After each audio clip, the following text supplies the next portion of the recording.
The hard problem of consciousness. We commence our journey with perhaps the most fundamental and intractable mystery in all of psychology and philosophy, the hard problem of consciousness. It's a question so profound, it challenges the very foundations of our understanding of reality. We know through neuroscience that our brains are incredibly complex biological machines, processing information, controlling behavior, enabling learning and memory. Science can map neural pathways, measure electrical signals, identify chemical reactions. These are the so-called easy problems of consciousness, though immensely complex themselves, dealing with the functions and structures associated with awareness. But the hard problem, famously articulated by philosopher David Chalmers, asks something far deeper. Why does all this physical processing feel like something from the inside? Why isn't it all just complex computation happening in the dark? Why is there subjective experience, the redness of red, the pang of sadness, the taste of chocolate, the sheer what-it-is-likeness of being aware? This is the core psychology mystery, the seemingly unbridgeable gap between the objective, physical brain and the subjective, private, qualitative world of inner feeling, often referred to as qualia. Consider the richness of your own subjective experience right now. The feeling of the surface beneath you, the ambient sounds reaching your ears, the stream of thoughts flowing through your mind, the subtle emotional tone of this moment. All of this arises, somehow, from the intricate firing of neurons within your skull. But how? How does electrochemical activity translate into the feeling of warmth, the sound of a voice, the thought itself? Physical explanations excel at describing structure, function, and causation in the objective world. They can tell us that certain brain patterns correlate with feeling pain, but they struggle profoundly to explain why those patterns should feel painful, why they should feel like anything at all. Why doesn't the brain simply process the pain signal functionally, triggering withdrawal reflexes, storing the memory, altering future behavior, all without any accompanying subjective unpleasantness? This explanatory gap is the essence of the hard problem. It seems that consciousness, in its subjective qualitative aspect, is resistant to purely reductive physical explanation.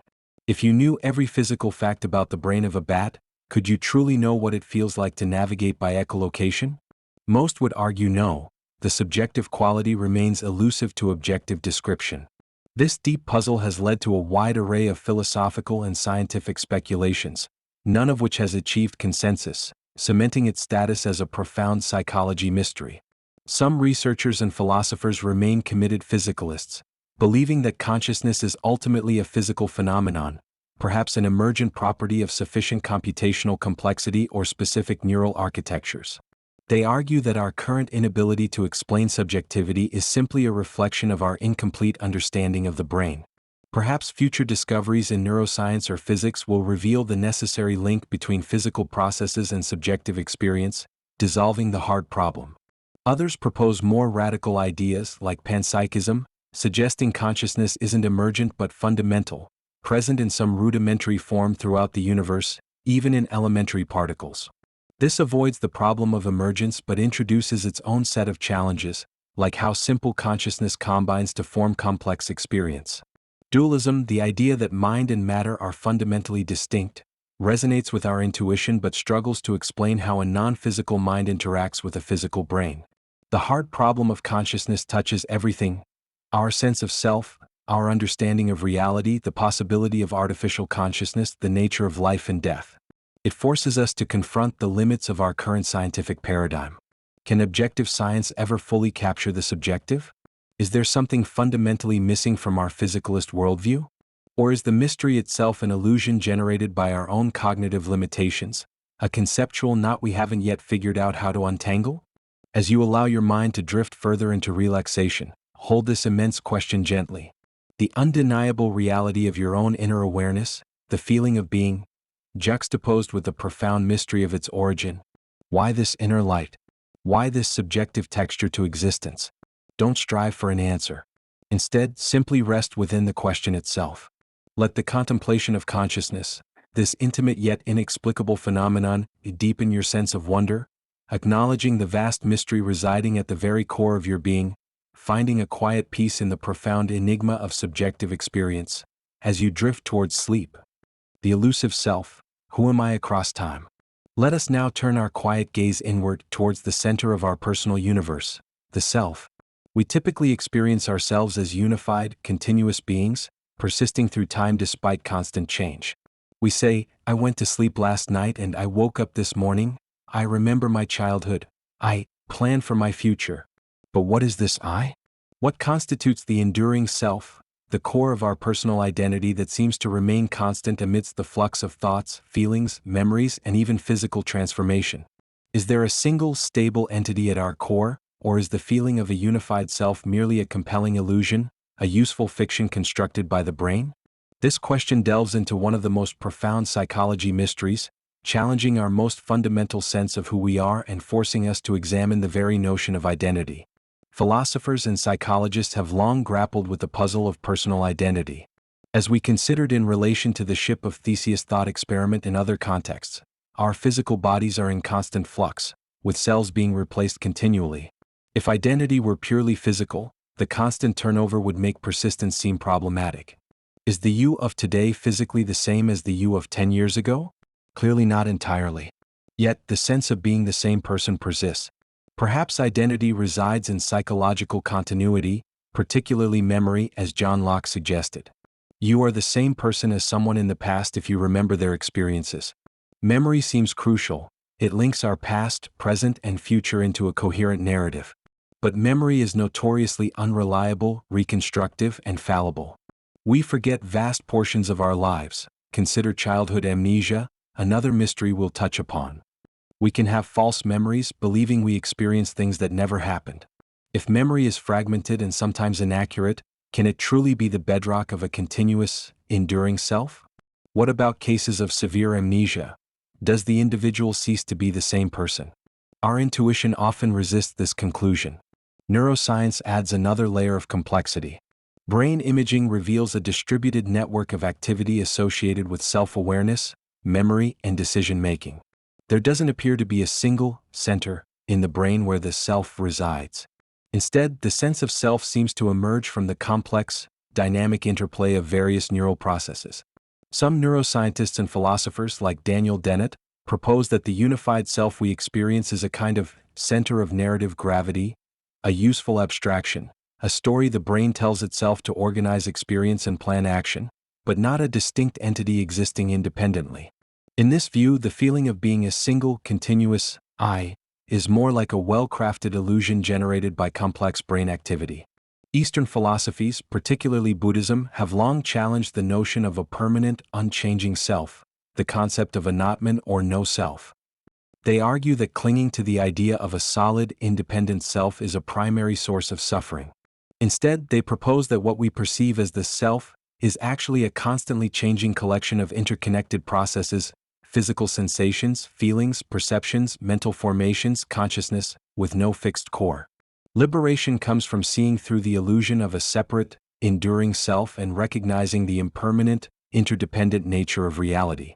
Developmental psychology shows how our sense of self develops gradually throughout childhood and continues to evolve. It's shaped by social interactions, cultural narratives, and personal experiences.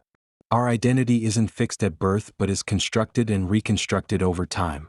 Social psychology highlights how malleable our self-perception can be, influenced by context, social roles, and group affiliations. Who I am can feel different depending on whether I'm at work, with family, or among strangers. So, where does this leave us? Is the self a persistent soul, a continuous stream of psychological states held together by memory, a stable biological organism, a useful brain-generated narrative, or simply an illusion we must see through? Each perspective captures some aspect of our experience but faces significant challenges. The feeling of being a unified, enduring I is incredibly powerful and central to our lives, yet pinpointing its precise nature remains one of the deepest psychology mysteries. It seems the more closely we examine the self, the more elusive it becomes. As you continue to relax deeply, gently turn your awareness towards your own sense of I. Feel the continuity of your presence in this moment. Acknowledge the stream of thoughts, feelings, and sensations that flow through your awareness.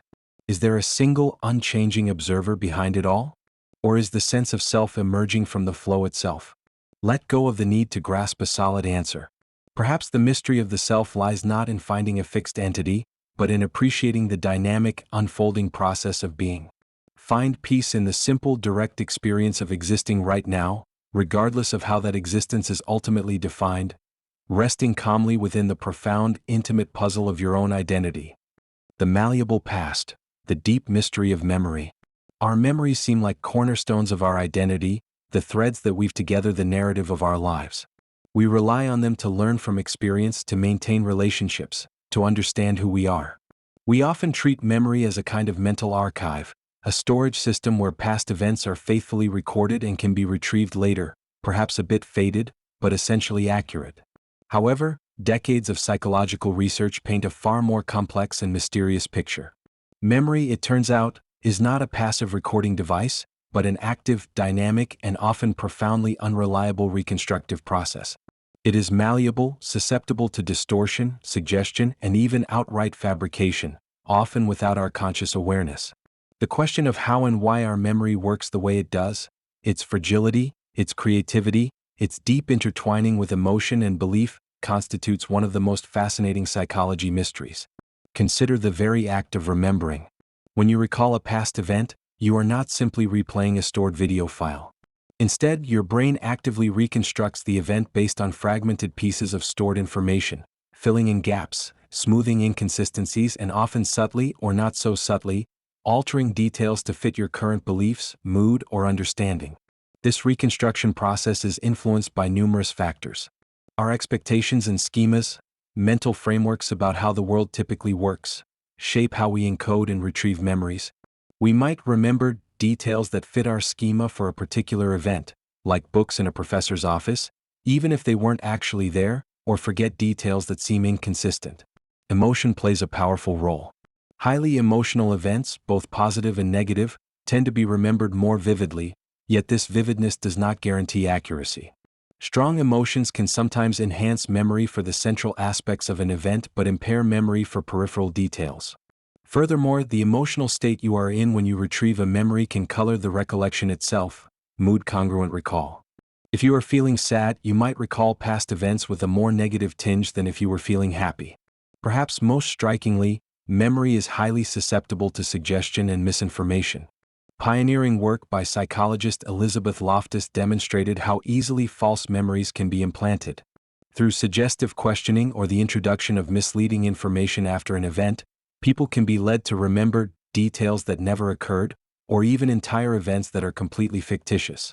This misinformation effect has profound implications for eyewitness testimony in legal settings, highlighting the unreliability of memory as objective evidence.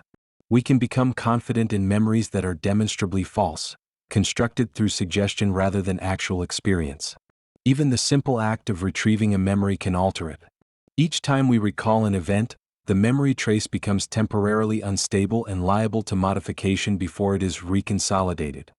New information, current feelings, or subtle reinterpretations can become incorporated into the memory during this process, meaning that memories can subtly change each time we access them.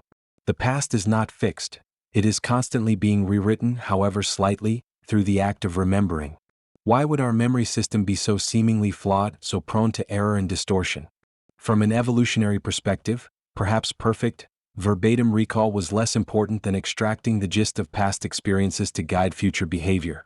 A flexible, reconstructive memory system allows us to generalize from past events, adapt to new situations, and imagine future possibilities, functions that might be more crucial for survival than storing every detail with perfect fidelity. Memory might be optimized not for accuracy, but for utility and adaptability. The ability to update and integrate new information into past memories, even if it introduces inaccuracies, might be beneficial for learning and problem-solving. Furthermore, the ability to forget, or at least soften the emotional edges of negative memories, is crucial for psychological well-being and resilience. A perfectly accurate memory, preserving every trauma and slight with full intensity, might be unbearable. However, the malleable nature of memory remains a deep psychology mystery in many respects. The precise neural mechanisms of encoding, storage, reconstruction, and forgetting are still being actively researched. Why are some memories so persistent while others fade?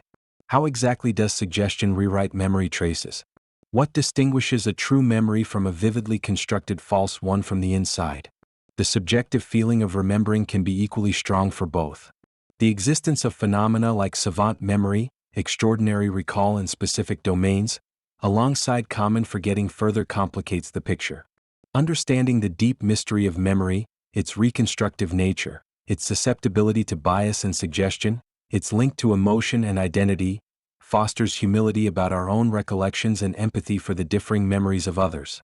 It encourages us to treat memory not as infallible truth, but as a personal narrative, shaped by perception, interpretation, and the passage of time. It highlights the importance of corroborating evidence, especially in situations where accuracy is critical. As you continue to relax deeply, gently observe the flow of your own thoughts, perhaps touching upon faint echoes of past experiences. Acknowledge your memories not as perfect recordings, but as living stories, constantly being subtly reshaped. Appreciate the mind's incredible ability to weave together fragments of the past into a coherent sense of self and history. Find peace in accepting the inherent imperfection and malleability of memory. Let go of the need for absolute certainty about the past. Resting calmly in the present moment, the only place where experience is immediate and undeniable. The Enigma of Dreams. As consciousness gently recedes and the body finds rest, the mind embarks on its own nightly journey, entering the strange, vivid, and often perplexing realm of dreams. We spend a significant portion of our lives in this state, experiencing elaborate narratives, intense emotions, bizarre juxtapositions, and seemingly profound insights, only to have them often evaporate like mist upon waking. But why do we dream? What purpose does this elaborate nocturnal theater serve? Are dreams merely random neurological static, symbolic messages from the unconscious, tools for memory consolidation, or something else entirely? The true function and meaning of dreams remain one of the most captivating and enduring psychology mysteries, a universal human experience whose fundamental nature continues to elude complete understanding. Throughout history, cultures have attributed deep significance to dreams, viewing them as divine messages, prophetic visions, or windows into the soul. Ancient Egyptians and Greeks developed elaborate systems of dream interpretation.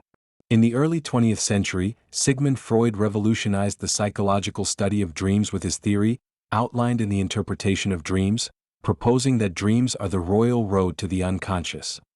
He believed dreams represent disguised fulfillments of repressed wishes, often stemming from childhood conflicts.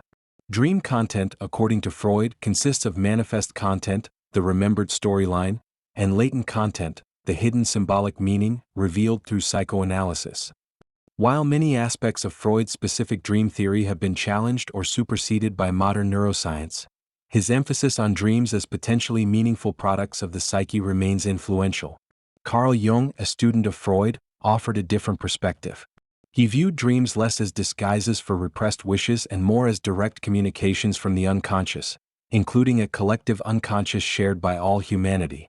Dreams, for Jung, use universal symbols or archetypes to compensate for imbalances in our conscious attitudes, offer guidance, and promote psychological integration and wholeness, the process of individuation.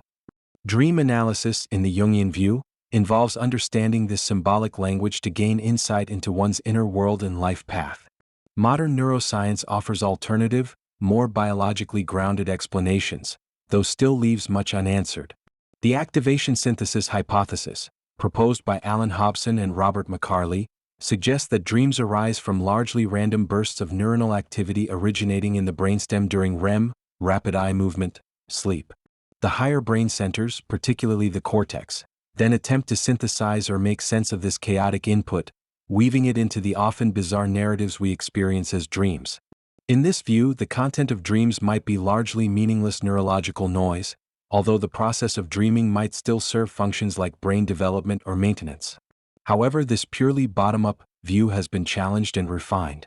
Evidence suggests that dreaming is not limited to REM sleep and that higher brain regions involved in emotion, memory, and motivation are highly active during dreaming, suggesting a more complex interplay.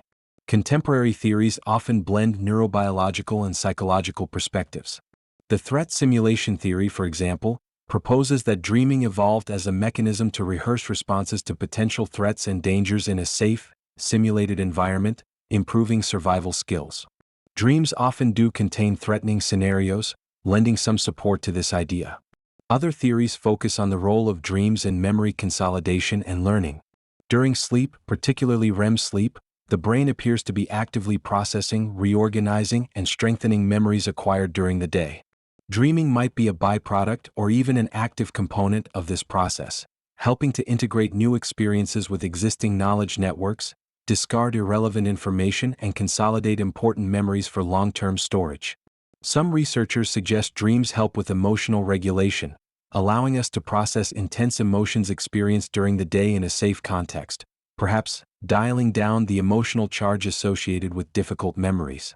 Yet, despite these plausible theories, none fully captures the sheer richness, strangeness, and often profound subjective feeling of our dream experiences. Why the specific narratives? Why the bizarre transformations and violations of physical laws? Why the intense emotions that can feel more real than waking life? Why do some dreams feel deeply meaningful or offer creative insights, while others seem utterly nonsensical? The connection between the measurable brain activity during sleep and the subjective quality of the dream remains a deep psychology mystery, echoing the hard problem of consciousness itself. Furthermore, phenomena like lucid dreaming, where the dreamer becomes aware they are dreaming and can sometimes exert control over the dream narrative, add another layer of complexity. What does lucidity tell us about the nature of consciousness during sleep? Can we actively engage with the dream world for therapeutic or creative purposes? The Enigma of Dreams reminds us that a vast portion of our mental life occurs outside of waking, rational awareness. It points towards the incredible creativity and complexity of the unconscious or subconscious mind. Whether dreams are wish fulfillments, symbolic messages, threat rehearsals, memory processors, emotional regulators, or simply neurological noise interpreted by a storytelling brain, they remain a fundamental and mysterious aspect of the human condition. They are a nightly reminder of the limits of our self-knowledge. As you settle deeper into relaxation, preparing perhaps for your own journey into the dream world tonight, allow yourself to appreciate the profound mystery of dreams. These nightly excursions into landscapes unbound by waking logic. What purpose do they serve? What messages might they hold, if any? Let go of the need for definitive answers. Embrace the enigma.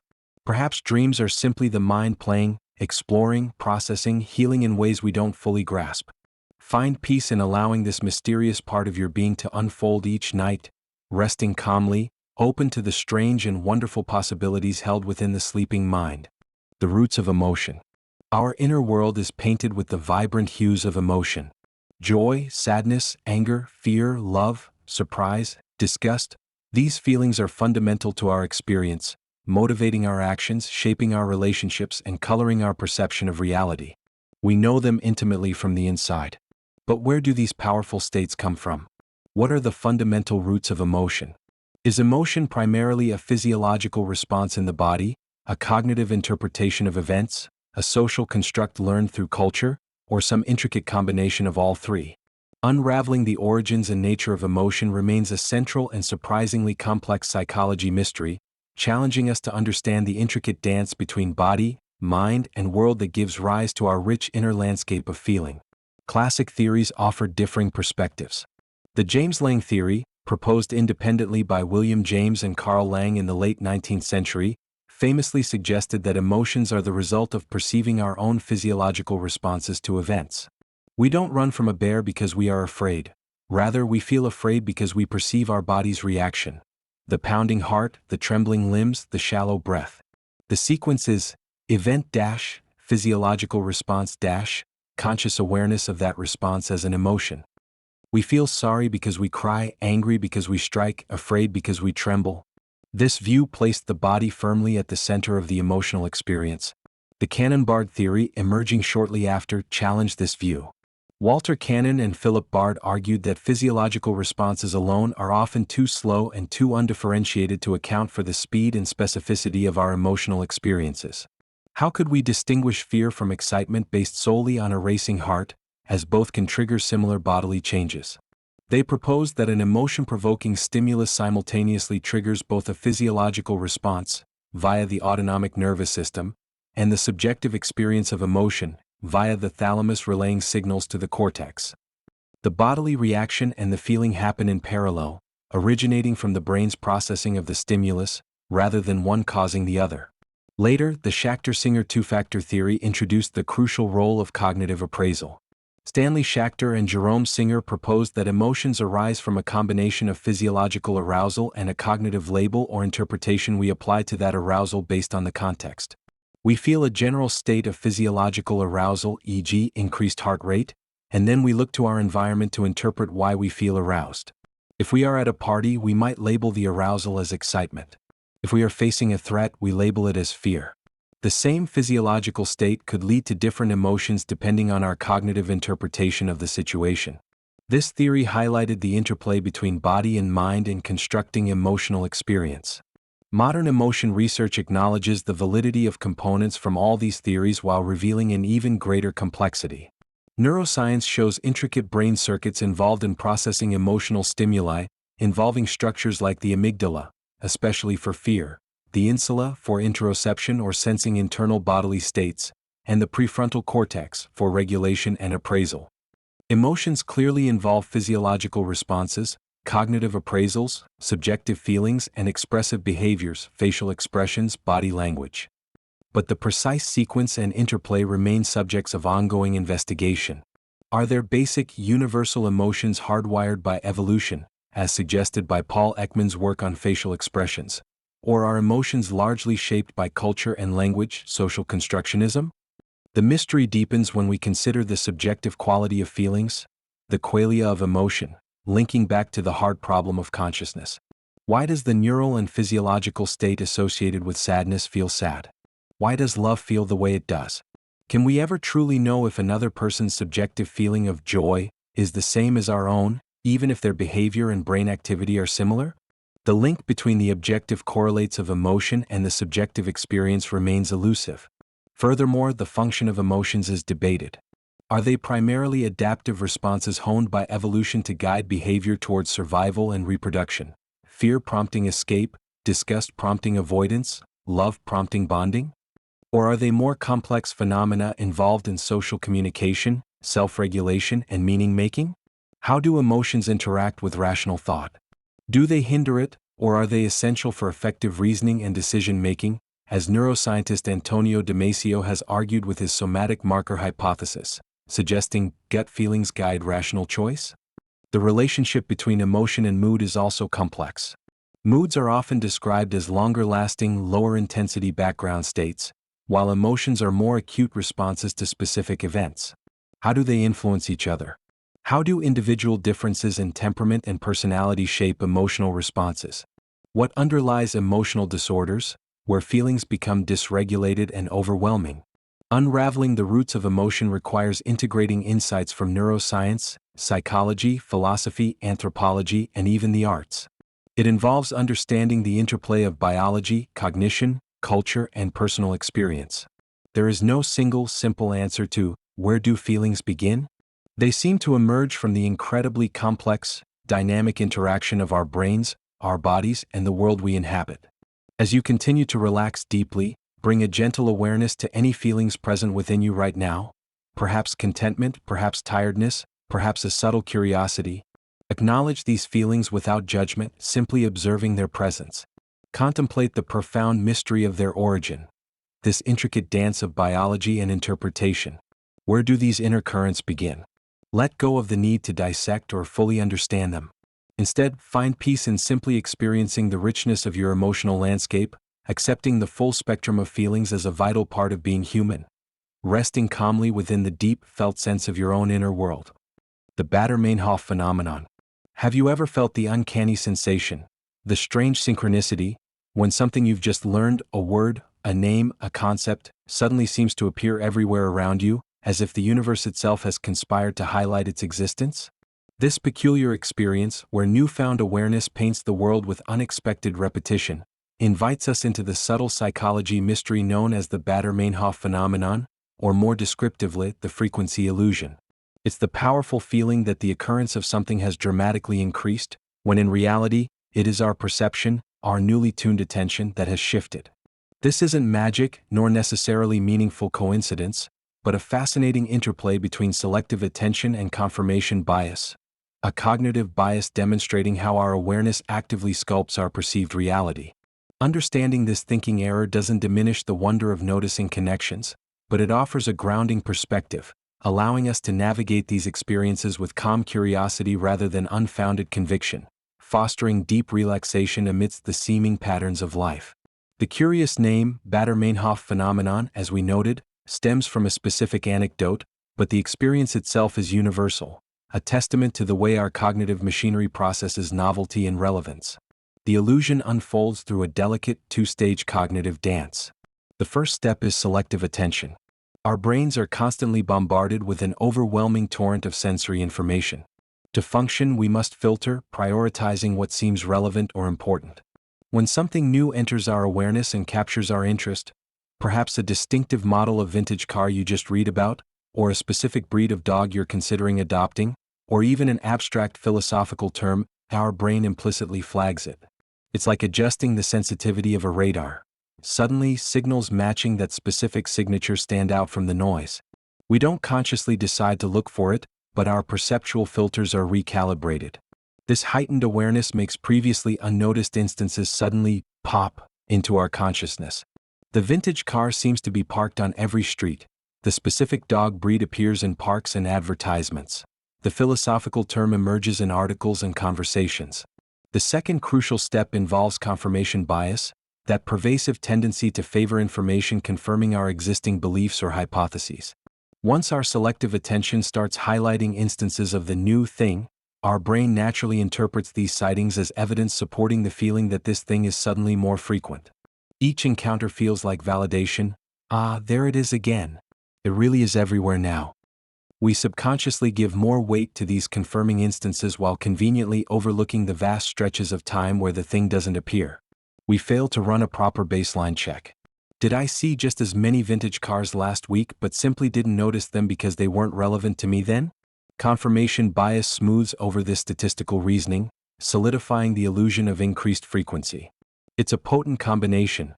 Our attention mechanism primes us to notice, and our confirmation bias convinces us it's significant. The frequency illusion is thus a beautiful example of how our internal cognitive landscape actively shapes our perception of the external world's patterns. Let's delve deeper into examples to appreciate its subtlety. Imagine learning about a specific, relatively uncommon health condition because a distant relative was diagnosed. Suddenly, you might encounter articles about it online, overhear snippets of conversation that seem related, or notice characters in TV shows discussing similar symptoms. The actual prevalence of the condition hasn't changed overnight, nor has the media landscape necessarily shifted dramatically. What has changed is your personal threshold for noticing information related to it. It has become salient, relevant, and therefore cognitively available in a way it wasn't before. Similarly, consider the experience after buying a new piece of technology like a specific smartphone model. You might suddenly perceive that everyone has the same phone. Were they all hidden before? Unlikely. Your ownership and familiarity have simply made that specific object stand out visually and cognitively from the myriad of other devices people carry. The feeling of sudden ubiquity is a direct result of your altered attentional focus confirmed by subsequent sightings. This cognitive bias, while often benign and even a source of amusing coincidence, isn't entirely without consequence. It can subtly influence our judgments and beliefs. If we become interested in a particular investment opportunity or even a fringe theory, the frequency illusion can create a false sense of validation. We start noticing evidence supporting it everywhere, not because the evidence is objectively stronger or more prevalent, but because our attention is now tuned to find it. This can reinforce belief systems based on selective perception rather than balanced evaluation. In social contexts, if we develop a negative stereotype about a group, the illusion might make instances confirming that stereotypes seem disproportionately frequent, further entrenching prejudice. We see what we are primed to see and then confirm that it's common. Furthermore, the frequency illusion can interact with other psychology mysteries, like synchronicity, the experience of meaningful coincidences. When we notice repeated occurrences shortly after thinking about something, it can feel deeply meaningful, as if the universe is sending us a signal. While genuine meaningful coincidences might occur, understanding the Baader-Meinhof phenomenon provides a crucial cognitive explanation for many such experiences, grounding them in the mechanics of attention and confirmation rather than attributing them solely to external forces or destiny. It allows us to appreciate the feeling of connection without necessarily jumping to unwarranted conclusions about causality or significance. So, How do we navigate this intriguing thinking error with wisdom and calm? The primary solution is simply understanding. Recognizing the Baader-Meinhof phenomenon for what it is, a natural consequence of how our attention and confirmation mechanisms work, instantly deflates its potential to mislead. When that uncanny feeling strikes, when the world suddenly seems full of blue cars or references to petrichor, pause and acknowledge the process. My attention has been primed. I'm noticing this more. This is likely the frequency illusion. This self-awareness allows you to appreciate the pattern without overinterpreting its significance. We can also practice a degree of mental discipline by consciously trying to track baseline frequencies before getting invested in a new concept or item, though this is often impractical. More feasibly, we can simply cultivate a healthy skepticism towards feelings of sudden ubiquity. Question the feeling: has the world truly changed, or has my perception? Actively look for disconfirming evidence. How often do I not see the blue car or hear the word? This conscious counterbalancing can help maintain perspective. Ultimately, the frequency illusion serves as a beautiful illustration of our active role in constructing our perceived reality. It's not a glitch, but a feature highlighting the brain's remarkable ability to learn, adapt, and prioritize information. As you continue your journey towards sleep, let this understanding bring a sense of quiet amusement and insight. Notice how your awareness naturally latches onto novelty, painting the familiar world with fresh patterns. Recognize the dance between attention and confirmation. Appreciate the Baader-Meinhof phenomenon not as a delusion, but as a window into the dynamic, filtering nature of your own mind. Find peace in knowing that your perception shifts and flows, constantly learning and highlighting different aspects of the vast tapestry of reality, resting calmly within the ever-changing focus of your own awareness. The placebo effect. Let us now delve deeper into one of the most compelling and enigmatic demonstrations of the mind's influence over the body, the placebo effect. It is the remarkable, scientifically documented phenomenon where an individual experiences genuine therapeutic benefits, relief from pain, reduction in symptoms, improvement in mood, after receiving a treatment that contains no active medicinal substance. A sugar pill, a saline injection, a sham procedure performed with conviction. These inert interventions, when imbued with the power of belief and expectation, can trigger real, measurable physiological changes. This isn't mere imagination or conscious deception. The placebo effect unveils a profound psychology mystery, showcasing the intricate pathways through which our thoughts, beliefs, and the very context of healing can directly shape our biological reality, inviting us towards deep relaxation through understanding our innate healing capacities. For centuries, the power of belief in healing has been recognized, often attributed to faith, ritual, or the charisma of the healer. The term placebo itself, meaning "I shall please," initially carried connotations of deception, of physicians pacifying patients with harmless but inactive substances. It was often dismissed as subjective, unreliable, or all in the mind, in a pejorative sense. However, rigorous scientific investigation, particularly over the last few decades, has transformed our understanding. We now know the placebo effect is a genuine psychobiological phenomenon with demonstrable effects on brain activity and body chemistry. When a person believes they are receiving an effective treatment, their brain doesn't just think it's getting better. It actively participates in creating that improvement. The mechanisms underpinning this extraordinary effect are complex and multifaceted, involving an intricate interplay of psychology and neurobiology. Expectation is undeniably a central pillar. When we expect a positive outcome, our brain chemistry changes. Positive expectations can trigger the release of endogenous opioids, the body's natural pain-relieving chemicals, which can genuinely reduce the sensation of pain. This placebo analgesia has been clearly demonstrated using brain imaging techniques like fMRI, showing activation in brain regions involved in pain modulation. Similarly, expectations of reward or improvement can stimulate the release of dopamine, a neurotransmitter crucial for motivation, pleasure, and motor control. This dopamine release might explain why placebos can sometimes alleviate symptoms and conditions like Parkinson's disease. Our anticipation of relief literally sets the stage for the body to respond accordingly. These expectations are not formed in a vacuum. They are powerfully shaped by contextual factors.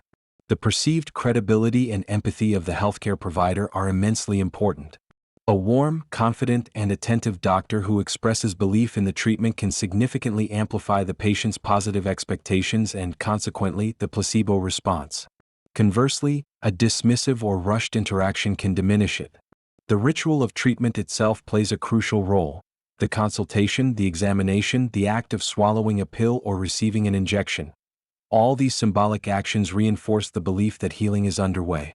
Even seemingly superficial aspects like the color, size, or branding of a pill, or the perceived cost and invasiveness of a procedure, injections often yield stronger placebo effects than pills, can influence expectations and the magnitude of the response. The meaning we attach to the treatment context is key. Learning and conditioning also contribute significantly. Through classical conditioning, our bodies can learn to associate specific cues with physiological responses. If you've previously taken an active medication, e.g., an anti-inflammatory, that provided relief, your body might associate the act of taking a pill of that shape or color, or even the doctor's office environment, with that relief. Later, taking an identical-looking placebo pill in the same context can trigger the conditioned physiological response, like reduced inflammation markers, even without the active drug. This learned association demonstrates how past experiences shape our body's future responses, contributing to the placebo effect.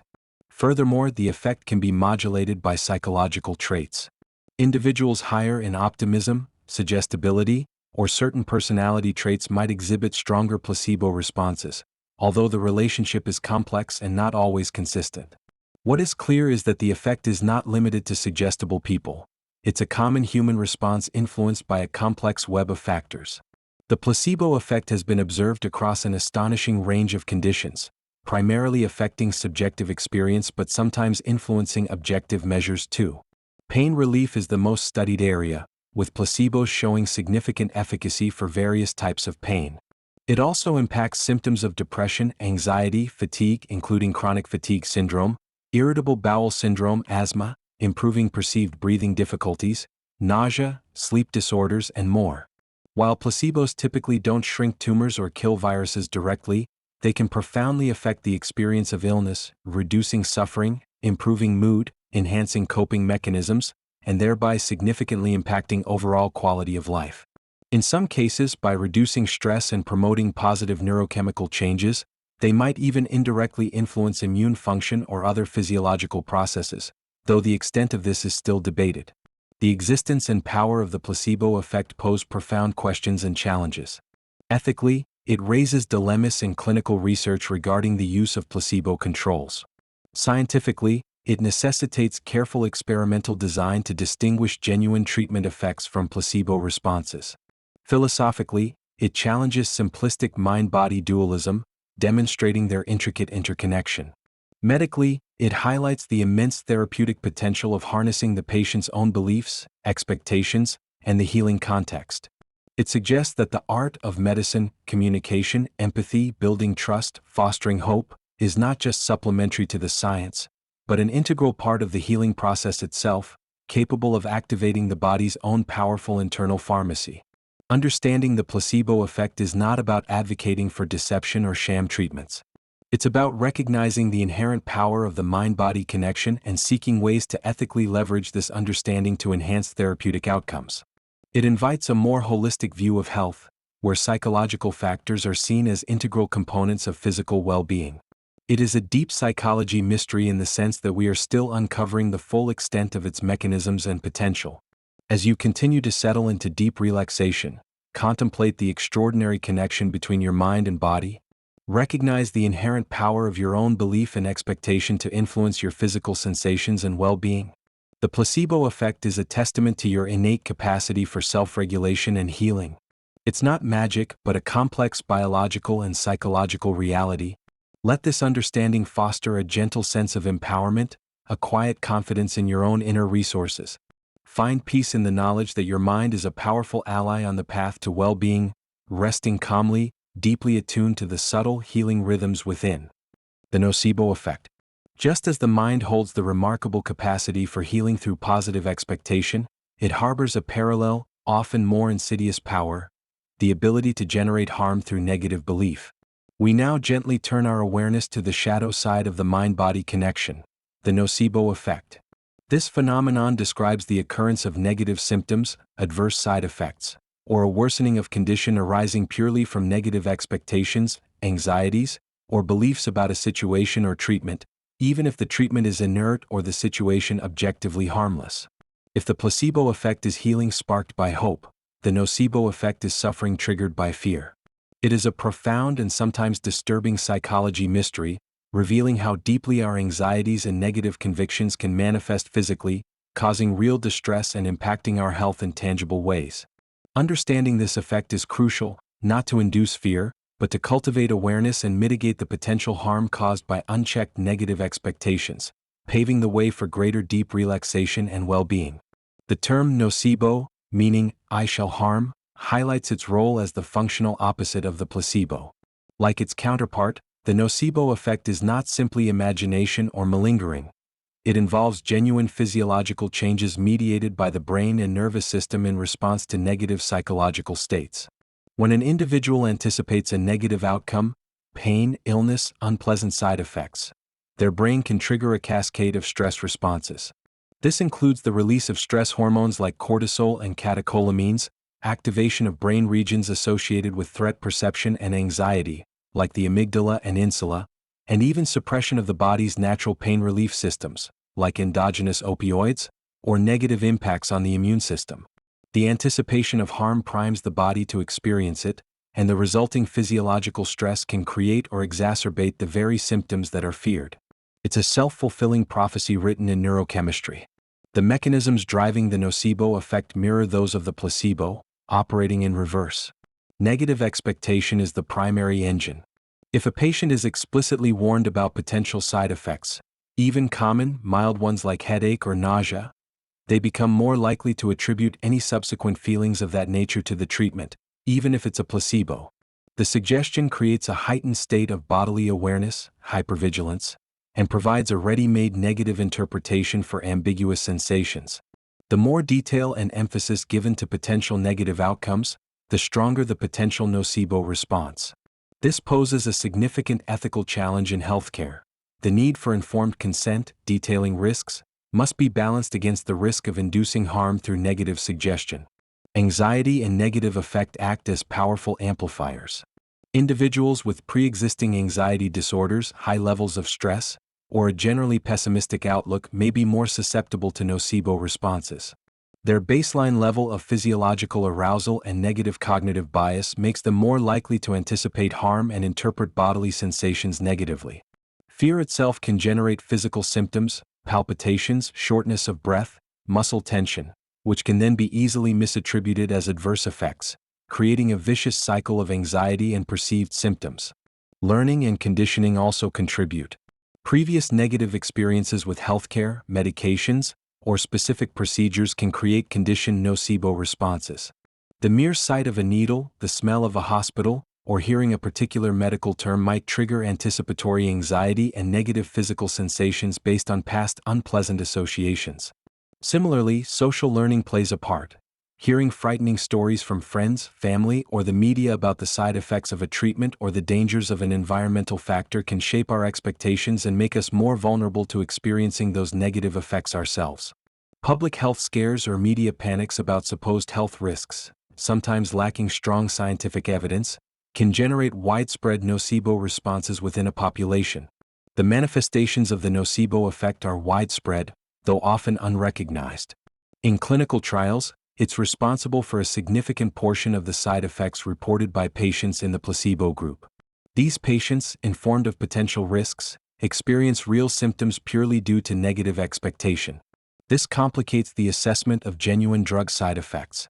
Outside of trials, patients might experience heightened discomfort during medical procedures if they are told to expect pain, compared to when reassurance is given. The way a diagnosis is communicated can also have nocebo effects. A grim prognosis delivered without hope can potentially worsen subjective symptoms and outlook. As mentioned earlier, phenomena like perceived environmental sensitivities, e.g., to Wi-Fi, often involve a strong nocebo component, where belief in harm triggers symptoms upon perceived exposure. Even cultural beliefs, like beliefs in curses or bad omens, could potentially operate through powerful nocebo mechanisms in certain contexts, leading to genuine physical decline driven by overwhelming fear and social suggestion. The consequences of the nocebo effect can be significant. It causes real suffering, generating unpleasant physical symptoms purely from psychological states. It can lead patients to unnecessarily abandon beneficial treatments due to perceived side effects. It increases healthcare costs through additional consultations and tests prompted by nocebo-induced symptoms. It erodes trust in healthcare if patients feel their concerns, which may be nocebo-driven, are dismissed. It contributes to public health anxieties and resistance to interventions based on misattributed negative experiences. This psychology trap demonstrates the destructive potential of fear and negative belief when they take root in the mind-body system. Mitigating the nocebo effect requires a combination of strategies focused on managing expectations, reducing anxiety, and fostering positive therapeutic contexts. For healthcare providers, communication is key. This involves framing information carefully, balancing honesty about risks with reassurance and emphasis on potential benefits. Using positive framing where appropriate, most people tolerate this well, instead of solely focusing on negative possibilities can help. Building trust and rapport, showing empathy, and actively listening to patient concerns can reduce anxiety and negative expectations. For individuals, developing awareness of the effect is crucial. Recognize that negative expectations or anxiety can influence physical sensations. When experiencing potential side effects, consider whether nocebo factors might be contributing alongside any direct physiological cause. Cognitive techniques like reframing, challenging negative thoughts and expectations, and mindfulness, observing sensations without immediate negative interpretation, can be helpful. Stress reduction practices, like deep breathing meditation, can calm the physiological arousal that fuels nocebo responses. Seeking accurate information from reliable sources, rather than relying on anecdotal horror stories, can also help maintain perspective. Understanding the nocebo effect is not about blaming individuals for their symptoms or suggesting pain is not real. The suffering caused by nocebo is absolutely real. Instead, understanding this psychology mystery empowers us by revealing the profound influence our mental state has on our physical experience. It highlights the importance of cultivating hope, managing anxiety, and engaging with treatments and situations from a place of informed trust rather than preemptive fear. As you continue to relax deeply, acknowledge the power of negative expectation, the way fear can echo in the body. Recognize this potential within the mind-body connection, and gently cultivate a sense of safety, trust, and calm. Choose to focus on possibilities for well-being, while acknowledging challenges with equanimity. By understanding how negative beliefs can harm, we gain the wisdom to nurture positive ones, allowing you to rest peacefully, shielded by awareness and embraced by calm. Cognitive dissonance. Let us now gently navigate the inner landscape of consistency, exploring a fundamental psychological drive that shapes our beliefs, attitudes, and behaviors in profound, often unseen ways: cognitive dissonance. Coined by psychologist Leon Festinger, this term describes the distinct feeling of mental discomfort, tension, or psychological stress that arises when we hold two or more contradictory beliefs, ideas, or values, or when our behavior clashes markedly with our established beliefs or self-concept. It's that inner clanging, that feeling of inconsistency or hypocrisy, that motivates us to restore harmony within our cognitive world. Cognitive dissonance is not a flaw, but a powerful motivational state, a core psychology mystery revealing our deep-seated need for internal consistency and driving much of our rationalization, justification, and even attitude change. Understanding this process allows for greater self-awareness and the potential for more authentic alignment between our beliefs and actions, fostering a path toward deep relaxation through inner coherence. The drive to reduce cognitive dissonance is considered a fundamental human motivation, akin to hunger or thirst. Why does inconsistency feel so uncomfortable? Several theories exist. One perspective is that inconsistency threatens our sense of self, our desire to view ourselves as rational, moral, and stable individuals. When our actions contradict our values, I believe honesty is important, but I just told a lie, it creates a jarring discrepancy that challenges this positive self-concept. Resolving the dissonance helps protect our self-esteem. Another view emphasizes the need for predictability and control. Conflicting cognitions create uncertainty about how to act or what to believe, and reducing dissonance restores a sense of order and predictability to our mental world. Regardless of the precise origin, the experience of dissonance is typically unpleasant, prompting automatic, often unconscious, efforts to reduce or eliminate it. Festinger identified several key ways we strive to reduce this internal tension. The most direct, though often the most difficult, is to change the behavior that conflicts with our beliefs. The smoker who believes smoking is deadly can achieve perfect harmony by quitting. The person who values environmentalism but drives a gas-guzzling car can reduce dissonance by switching to public transport or an electric vehicle. However, behaviors, especially habits or actions tied to social norms, identity, or addiction, are often resistant to change. Quitting smoking is hard. Changing lifelong transportation habits is inconvenient. Because altering behavior often requires significant effort, discomfort, or sacrifice, our minds frequently gravitate towards less demanding strategies. A very common strategy is to change one of the dissonant cognitions, altering a belief, attitude, or value to make it fit better with the behavior or the other conflicting belief. Our smoker might start downplaying the health risks, "It's not that bad, the science is debatable," or elevate the perceived benefits, "It helps me relax, which is good for my health." Someone who bought an expensive item they couldn't really afford might alter their belief about financial prudence. "It's okay to splurge sometimes, experiences are more important than saving." This involves modifying our internal landscape to justify our external actions, often subtly shifting our attitudes over time to match behaviors we find difficult to change. Perhaps the most pervasive strategy is adding new cognitions, introducing new beliefs or justifications that minimize the conflict without changing the core elements. This involves rationalization, finding reasons, sometimes good, sometimes spurious, why the inconsistency is acceptable or unavoidable. The smoker adds thoughts like, "I'll quit next year, it's my only vice," or "It helps me socialize." The person who acted unethically might add cognitions like, "Everyone else does it, the rules are unfair anyway," or "I didn't really harm anyone." These added thoughts serve to dilute the dissonance, creating a buffer of justifications that makes the inconsistency feel less stark. We become skilled lawyers for our own behavior, constructing arguments that reduce internal discomfort. Finally, we might trivialize the importance of the dissonant elements. We can simply decide that the conflicting belief or behavior isn't actually that significant in the grand scheme of things. "Yes, I smoke, but it's a minor issue compared to other world problems." Or, "Yes, my actions contradicted my belief, but that belief isn't central to who I am." By reducing the perceived importance of the inconsistency, the emotional discomfort associated with it diminishes, allowing us to live with the contradiction more easily. The effects of cognitive dissonance and our efforts to reduce it are visible everywhere.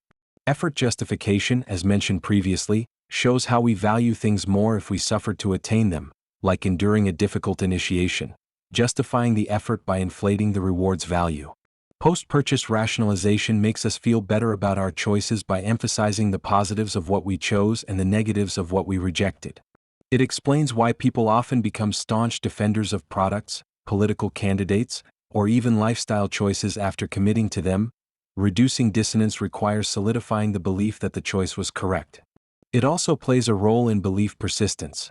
When faced with evidence challenging a deeply held belief, e.g., a scientific finding contradicting a superstition, or evidence disproving a conspiracy theory, dissonance arises. Rather than changing the core belief, which can be very difficult, individuals often dismiss the evidence, question the source, or reinterpret the information to fit their existing framework, thereby reducing the dissonance and preserving the belief.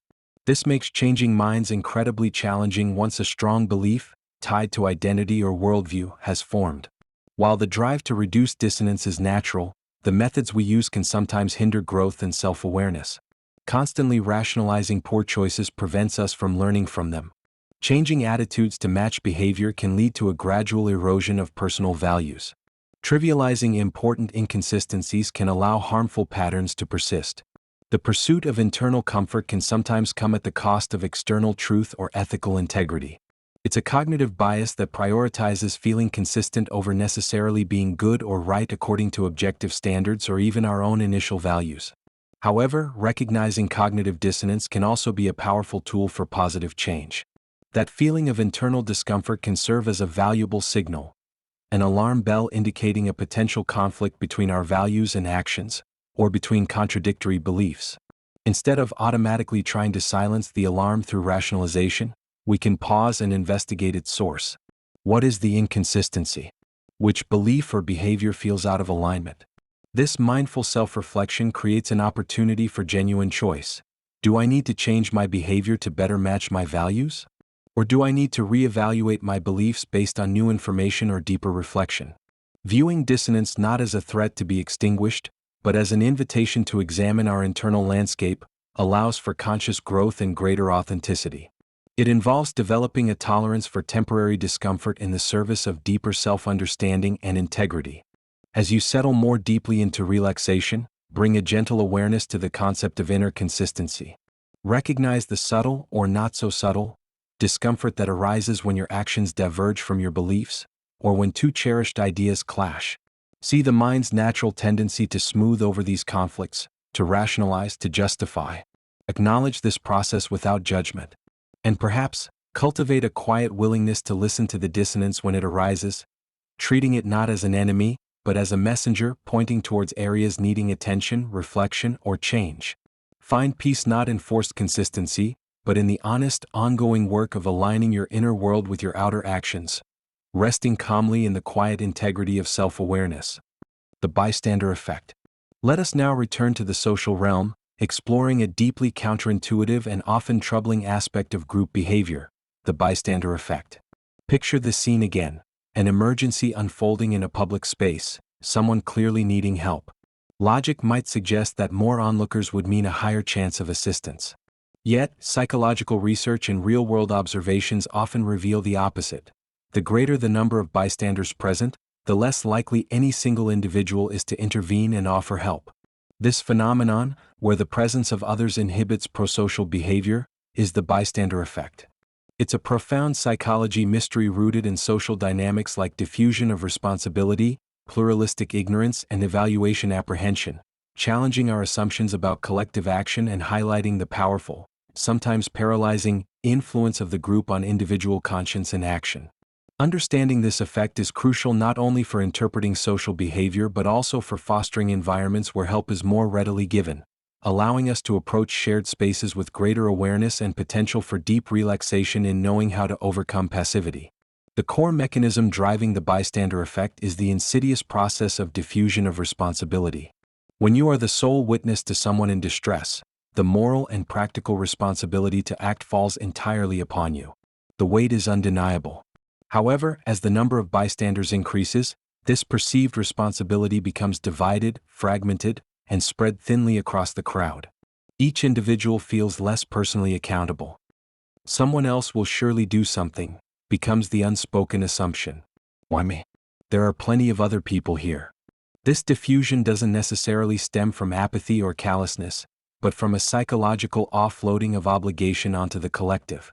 The larger the group, the less responsibility any one person feels, paradoxically making collective inaction more likely than individual inaction in the same situation.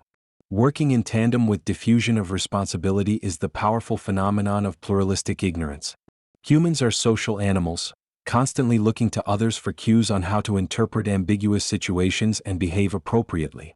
In an emergency, which can often be chaotic or unclear, people instinctively look around to see how others are reacting. If everyone else appears calm, hesitant, or inactive, perhaps because they too are looking for cues and feeling uncertain, individuals may wrongly conclude that the situation isn't actually serious or that intervention isn't required. If it were truly an emergency, people wouldn't just be standing around. This creates a dangerous feedback loop. Everyone assumes everyone else's inaction means the situation is not critical, leading to collective misinterpretation and paralysis. The social proof derived from the group's passivity overrides individual assessment or concern. A third significant factor is evaluation apprehension, the fear of social judgment. Stepping forward to help in a public setting carries potential social risks. What if I misunderstand the situation and make a fool of myself? What if I try to help and fail or make things worse? What if I draw unwanted attention or criticism from the crowd? These anxieties about how others might perceive our actions can be powerful inhibitors. The presence of other potential judges, the bystanders, increases this apprehension. It can feel socially safer to remain anonymous within the inactive crowd than to risk potential embarrassment or negative evaluation by taking action. This fear of social blunder can freeze us, even when our empathetic instincts urge us to intervene. The exploration of the bystander effect was famously catalyzed by the Kitty Genovese case, which, despite later factual clarifications, highlighted the disturbing potential for public apathy. Subsequent laboratory experiments by Latane, Darley, and others rigorously confirmed the effect under controlled conditions. Participants consistently showed a decreased likelihood and increased delay in responding to simulated emergencies, smoke filling a room, sounds of someone falling or having a seizure, when they believed other passive bystanders were present, compared to when they believed they were alone. These studies systematically isolated the impacts of diffusion of responsibility and pluralistic ignorance, demonstrating their powerful effects on helping behavior. The implications of the bystander effect extend far beyond acute emergencies. It influences responses to less dramatic situations like witnessing bullying, harassment, online or offline, minor accidents, or someone struggling with bags. The presence of others can create a general sense of reduced personal obligation to offer everyday assistance. It contributes to social loafing in group projects, where individuals exert less effort when their contributions are pooled and not individually identifiable. It challenges our notions of community and collective responsibility, suggesting that larger groups don't automatically translate to greater support or safety. Sometimes they dilute it. This psychology trap reveals a counterintuitive dark side to social presence. However, the story doesn't end with passive acceptance of this effect. Understanding its mechanisms provides the very tools needed to counteract it. Awareness is paramount. Simply knowing about the bystander effect, diffusion of responsibility, and pluralistic ignorance can make you less susceptible to them. When you find yourself in a bystander situation, consciously recognize these potential influences. Am I hesitating because others are here? Am I assuming someone else will act? Am I misinterpreting others in action? This self-awareness can break the spell. Taking personal responsibility is the active countermeasure. Make a conscious decision to overcome the diffusion. Assume that you need to be the one to initiate action, regardless of how many others are present. Even a small step can break the pluralistic ignorance for the entire group. Reducing ambiguity is crucial. If you see a potential emergency, try to clarify the situation quickly. Ask directly, "Do you need help?" If you need help, make your need explicit and unambiguous. "I need help. Please call an ambulance." Delegating responsibility specifically overcomes diffusion. Instead of a general plea, single out individuals. Point and say, "You in the blue shirt, please call emergency services." "You, can you help me apply pressure here?" This assigns clear roles and makes people feel personally accountable, dramatically increasing the likelihood of action. Fostering a sense of shared identity or community can also mitigate the effect. People are generally more likely to help those they perceive as part of their in-group. Education about the bystander effect itself has been shown to increase helping behavior in subsequent situations. Understanding the bystander effect is not about condemning human nature, but about recognizing predictable social dynamics. It reveals our vulnerability to situational pressures but also highlights our capacity to overcome them through conscious awareness and deliberate action. As you continue to settle into deep relaxation, reflect on the influence of the group, the subtle ways the presence of others can shape your sense of responsibility. Acknowledge the potential for diffusion, the comfort of blending in, but also connect with your innate capacity for empathy and action. Cultivate a quiet readiness to take responsibility, to break the silence, to offer help when needed, regardless of the crowd. Find peace not in passive observation but in the grounded confidence that you can choose to act, to connect, to make a difference. Resting calmly, aware of the social currents, yet anchored in your own potential for compassionate response. Altered states. Our ordinary waking state, with its familiar sense of self and perception of the world, often feels like the entirety of our conscious existence.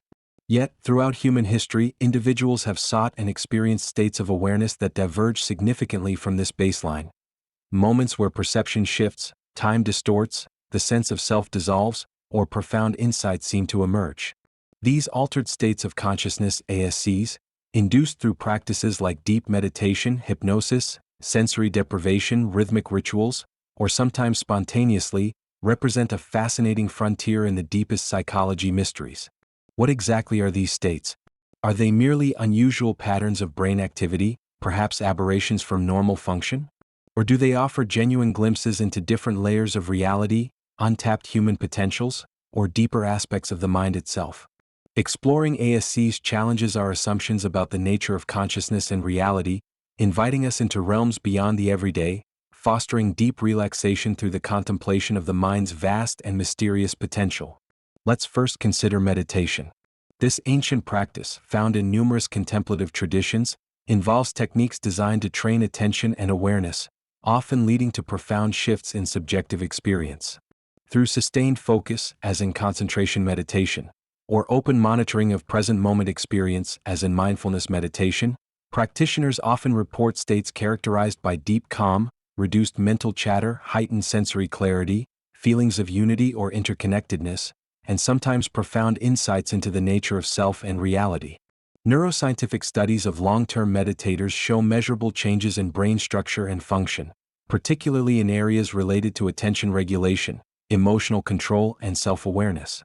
While science is beginning to map the neural correlates, the subjective quality of deep meditative states, the feeling of timelessness, egolessness, or profound peace, remains difficult to fully capture in objective terms. Is meditation simply inducing a state of deep relaxation and focused attention within the known parameters of brain function, or does it potentially allow access to modes of perception or understanding fundamentally different from our ordinary waking state? The enduring mystery lies in bridging the gap between the observed brain changes and the reported richness of the inner experience. Now, let us turn to hypnosis, another intriguing altered state. Hypnosis is typically characterized by a state of focused attention, heightened suggestibility, and reduced peripheral awareness, often induced with the help of a therapist or through self-hypnosis techniques. In this state, individuals may experience changes in perception, e.g., anesthesia, hallucinations, memory, e.g., recall of seemingly forgotten events, though the accuracy is highly debated, and volition, e.g., responding automatically to suggestions. Hypnosis has shown therapeutic potential for managing pain, anxiety, phobias, and certain habits. However, its fundamental nature remains debated. Is it a unique trance state distinct from normal waking consciousness? Or is it primarily a product of focused attention, expectation, role-playing, and heightened suggestibility within the range of normal psychological processes? Brain imaging studies show altered patterns of activity during hypnosis, suggesting a distinct neurophysiological state, but the precise mechanisms and the extent to which it represents a fundamentally different state of consciousness are still areas of active research and debate. The power of suggestion within hypnosis highlights the remarkable plasticity of perception and belief, blurring the lines between subjective experience and external reality, adding to its status as a psychology mystery. Beyond meditation and hypnosis, numerous other phenomena fall under the umbrella of altered states of consciousness. Sensory deprivation tanks can induce profound changes in perception and self-awareness by drastically reducing external stimuli. Rhythmic drumming, chanting, or dancing, common in many shamanic and spiritual traditions, can induce trance-like states. Peak experiences, described by psychologist Abraham Maslow, involve spontaneous moments of intense joy, unity, and transcendence that feel profoundly meaningful. Even everyday experiences like intense concentration, flow states, daydreaming, or the hypnagogic state between wakefulness and sleep represent subtle shifts from our baseline awareness. Psychedelic substances, historically used in various cultural rituals and now undergoing renewed scientific investigation for therapeutic potential, induce perhaps the most dramatic and often profoundly altered states, characterized by radical changes in perception, thought, emotion, and sense of self, further challenging our understanding of the relationship between brain chemistry and conscious experience. What do these diverse altered states tell us about the nature of consciousness itself? Do they suggest that our normal waking consciousness is just one channel on a much broader spectrum of potential awareness? Are these states revealing deeper truths about the mind or reality, or are they simply different configurations of brain activity, perhaps even misfirings, or unusual processing modes? The challenge lies in evaluating the content experienced within ASCs. Are the insights gained during meditation, the memories recalled under hypnosis, or the visions experienced in trance states veridical glimpses into hidden realities, or are they products of the mind's own creative and associative processes operating under unusual conditions? There is currently no objective way to definitively validate the truth content of subjective experiences arising in ASCs. Furthermore, the cultural framing of these states varies enormously. What one culture interprets as a sacred mystical union, another might view as a dissociative episode or a neurological anomaly. Our interpretation of ASCs is heavily influenced by our pre-existing beliefs and cultural context.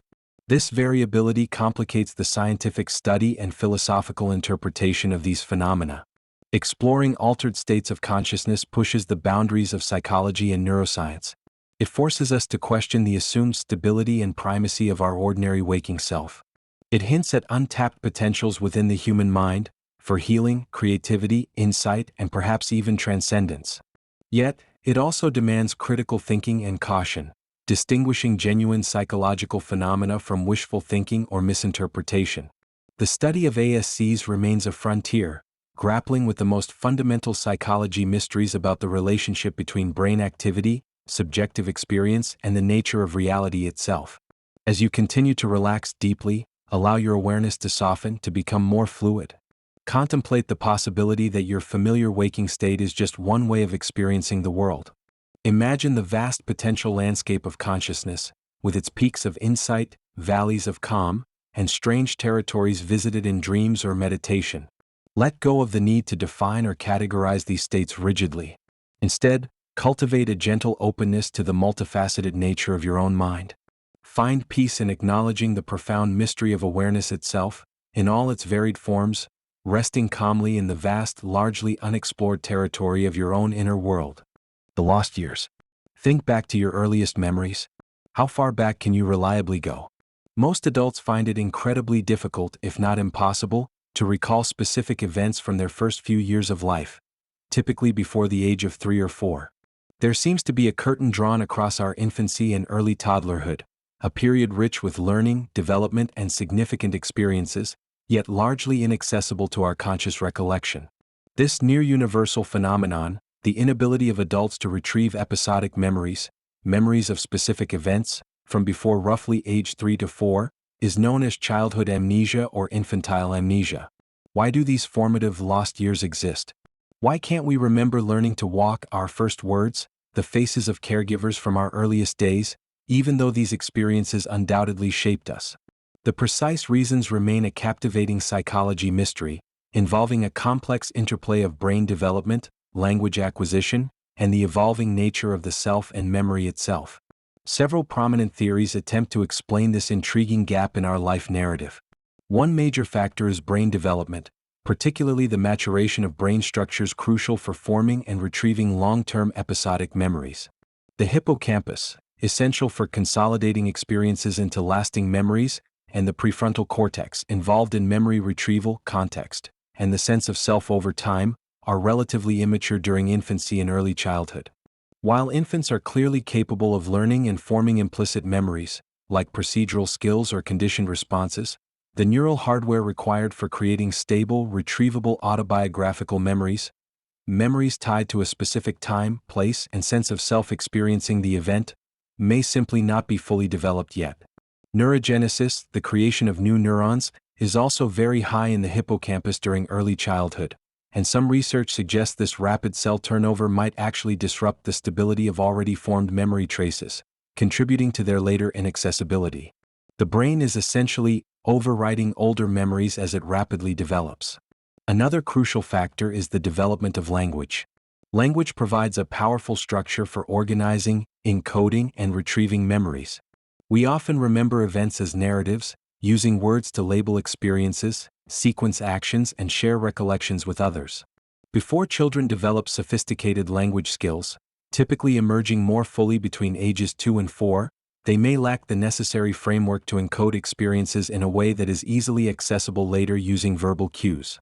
They might store memories in a more sensory or emotional format that doesn't translate well into the language-based retrieval system used by adults. The development of language allows for the creation of a more coherent life story, and memories formed before this narrative structure solidifies might be harder to integrate and recall later. The ability to talk about the past with others also plays a role in reinforcing and consolidating memories, a process largely unavailable to preverbal infants. The development of a stable sense of self is also considered critical. Autobiographical memory isn't just about recalling events. It's about recalling events as having happened to me. This requires a concept of oneself as a continuous entity existing through time. Infants and very young toddlers are still developing this sense of self-awareness and temporal continuity. Without a stable I to anchor memories to, early experiences might be encoded in a more fragmented, less personalized way, making them difficult to retrieve later as part of one's own life story. The emergence of self-concept, typically around age 2 with milestones like mirror self-recognition, coincides with the gradual decline of the densest period of childhood amnesia. Memories formed after a more robust sense of self develops are more likely to be tagged as mine and integrated into the ongoing personal narrative. Furthermore, the way adults interact with children about past events influences memory development. Parents who engage in elaborative reminiscing, asking detailed questions, providing context, and co-constructing narratives about past experiences with their children, tend to have children who develop earlier and more detailed autobiographical memories. This social interaction helps children learn how to remember and narrate their past, providing scaffolding for memory organization and retrieval that infants lack. It's likely that childhood amnesia is not caused by a single factor, but rather by the complex interplay of all these developmental processes: the gradual maturation of crucial brain structures, the acquisition of language as an organizational tool, the emergence of a stable sense of self, and the influence of social interaction on memory encoding and retrieval. The early years are a period of immense neurological and cognitive change, and the way memories are formed and stored during this period appears fundamentally different from how they are handled later in life, making them largely inaccessible to adult consciousness. Does this mean the experiences from these lost years have no impact? Absolutely not. While we may not consciously remember specific events, these early experiences profoundly shape our emotional development, attachment styles, core beliefs about the world, and even our implicit memories and behavioral patterns. The foundations of our personality are laid during this period, even if the specific episodic blueprints are hidden from our view. The inability to recall doesn't equate to lack of influence. The mystery lies specifically in the lack of conscious recall for specific episodes. Contemplating childhood amnesia connects us to the deep mystery of our own origins, the hidden foundations upon which our current self is built. It highlights the dynamic, evolving nature of memory and consciousness across the lifespan. It underscores how much of what makes us, operates beneath the surface of conscious awareness. As you continue to relax deeply, allow your awareness to drift back gently, not necessarily seeking specific memories, but acknowledging that vast, quiet period of your earliest existence. The lost years shrouded in the mist of infantile amnesia. Recognize this gap not as a failure, but as a natural part of human development, a consequence of the incredible growth and transformation occurring in the young brain and mind. Find peace in knowing that even the experiences you cannot consciously recall have contributed to the person you are today. Let the mystery of your own beginnings be a source of quiet wonder.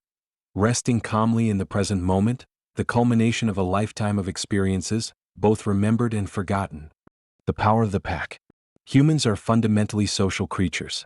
Our survival, evolution, and well-being have always been deeply intertwined with our ability to belong to groups, to cooperate, and to navigate complex social landscapes. This profound social nature gives rise to a powerful psychological force: conformity. This is the tendency to adjust our thoughts, feelings, or behaviors to align with those of a group, or with accepted social norms and standards. We often conform without conscious awareness, subtly shifting our opinions, adopting group mannerisms, or following trends simply to fit in or avoid standing out.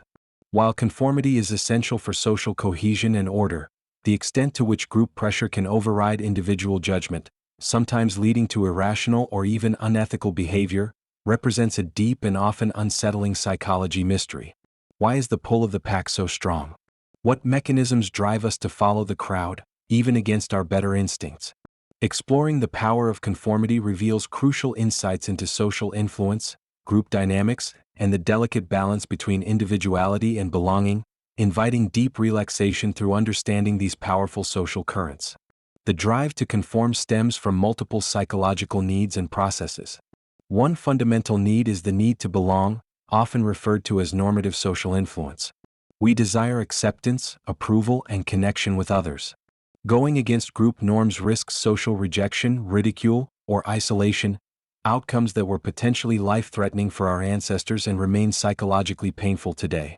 Therefore, we often conform publicly, aligning our outward behavior with the group's expectations, even if we privately disagree, simply to maintain social harmony and avoid negative social consequences.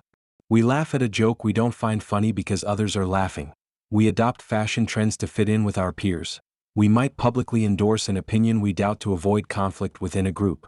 This type of conformity is about gaining approval and avoiding disapproval. Another powerful driver is the need for accuracy in information, known as informational social influence.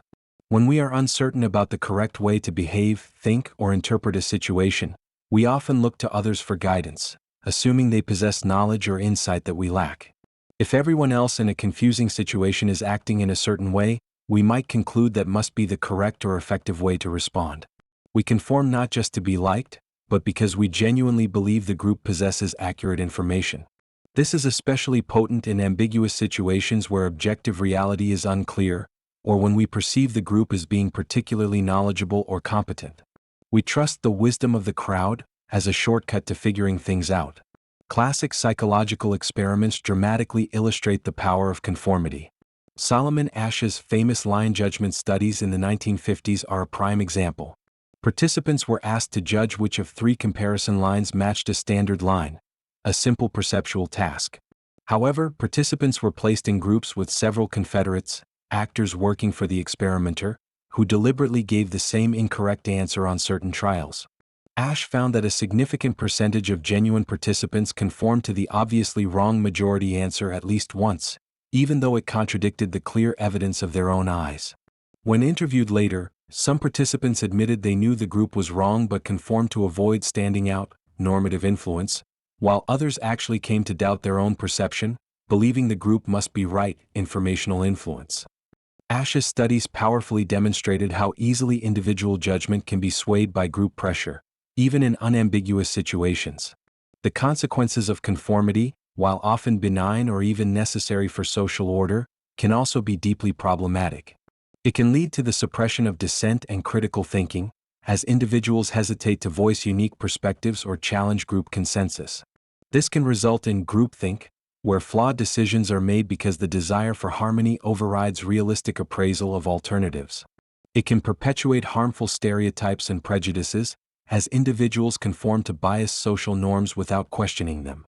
It can lead to the diffusion of responsibility in situations like the bystander effect, where individuals fail to act because they are conforming to the inaction of the surrounding group. In its most extreme forms, conformity contributes to mob mentality, societal manias, and obedience to harmful authorities, as explored in studies like Milgrams on Obedience, another related psychology mystery. The power of the pack can lead individuals to engage in behaviors they would never consider alone. However, conformity is not absolute. Several factors influence whether and how much individuals conform. Group size matters. Conformity tends to increase with group size up to a certain point, then levels off. Group unanimity is crucial. If even one other person dissents from the majority, it significantly reduces the pressure on an individual to conform, breaking the spell of unanimous social proof. The status and expertise of the group influence informational conformity. The individual's own personality traits, such as self-esteem and need for approval, play a role. Cultural norms also shape conformity levels, with collectivistic cultures generally exhibiting higher rates than individualistic ones. Understanding the mechanisms and power of conformity allows us to navigate social situations with greater awareness and intentionality. Recognizing the pressures towards normative and informational conformity can help us identify when we might be swaying from our own judgment simply due to group influence.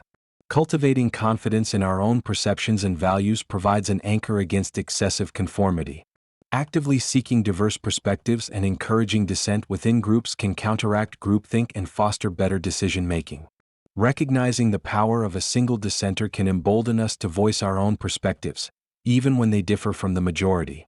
It's about finding the balance between healthy social integration and maintaining individual integrity and critical thought. As you continue to relax deeply, reflect on the subtle ways group dynamics influence your own thoughts and behaviors. Acknowledge the natural human desire to belong, the comfort found in shared norms, the guidance sought from others. Recognize the power of the pack, both its potential for cohesion and its potential to stifle individuality. Cultivate a quiet awareness of when you are genuinely agreeing and when you might be subtly conforming. Find peace in balancing social connection with authentic self-expression. Knowing that true belonging doesn't require abandoning your own perspective, but finding ways to navigate the social world with both empathy and integrity. Resting calmly, aware of the group, yet centered in yourself. Following orders. We often believe ourselves to be autonomous individuals, guided by our own moral compass, unlikely to inflict harm simply because someone tells us to. Yet, history and psychological research reveal a deeply unsettling truth about human nature: the profound, often frightening power of obedience to authority. Under certain situational pressures, ordinary people can be induced to follow orders that contradict their personal values, even leading them to perform actions they would normally find abhorrent. Why are humans so susceptible to obeying authority figures, even when the commands are morally questionable? What psychological mechanisms override personal conscience in these situations? The dynamics of obedience represent one of the most disturbing and ethically significant psychology mysteries, forcing us to confront uncomfortable truths about situational influence, responsibility, and the potential for harm that resides not just in evil individuals, but within the structures of authority and the psychology of compliance itself. Understanding this phenomenon is crucial for recognizing and resisting undue influence, inviting deep relaxation, perhaps not through comfort, but through the sobering clarity of awareness. The most famous and ethically controversial exploration of obedience comes from psychologist Stanley Milgram's experiments in the early 1960s. Motivated by a desire to understand how ordinary German citizens could have participated in the atrocities of the Holocaust, Milgram designed an experiment supposedly about learning and memory. Participants, teachers, were instructed by an authoritative experimenter, wearing a lab coat, to administer increasingly intense electric shocks to another participant, an actor, the learner, whenever the learner made a mistake on a word-pairing task. The shocks were fake, and the learner acted out increasing levels of pain, protest, and eventual silence. Despite the learner's apparent suffering, Milgram found that a staggering majority of participants, around 65% in the initial studies, continued to administer shocks up to the maximum, potentially lethal level, simply because the authority figure instructed them to continue, often saying, "The experiment requires that you continue," or "You have no other choice." Milgram's findings were shocking and deeply disturbing. They suggested that it wasn't necessarily inherent evil or sadistic personality traits that drove destructive obedience, but rather the power of the situation itself. Several key factors contributed to the high levels of obedience observed. The perceived legitimacy of the authority figure, the experimenter in a lab coat at Yale University, lent credibility and pressure to comply. The gradual escalation of the shocks, starting small and increasing incrementally, made it harder for participants to find a clear point to disobey. Each small step seemed only slightly worse than the last, a slippery slope. The diffusion of responsibility played a role. Participants were told the experimenter was responsible for the learner's well-being, allowing them to mentally distance themselves from the consequences of their actions. The novelty of the situation and the speed at which events unfolded left participants with little time for reflection or finding effective ways to resist. Milgram's work highlighted the concept of the agentic state, a mindset where individuals see themselves primarily as agents carrying out the wishes of another person, the authority figure, rather than acting autonomously based on their own conscience. In this state, personal moral responsibility feels diminished, replaced by a focus on fulfilling the duty assigned by the authority. The participants weren't necessarily enjoying inflicting pain. Many showed extreme stress and conflict, yet they continued to obey. While Milgram's experiments faced ethical criticism regarding participant distress and deception, their core findings about the power of situational authority have been replicated in various forms and remain profoundly influential. They force us to confront the psychology mystery of why seemingly good people can participate in harmful actions under authoritative pressure. It's not just about historical atrocities. The dynamics of obedience influence everyday life in workplaces, following unethical orders from a boss, organizations, military contexts, and even family dynamics. The pressure to comply with authority, whether formal or informal, can lead individuals to compromise their values or engage in behaviors they later regret. What factors make people resist obedience?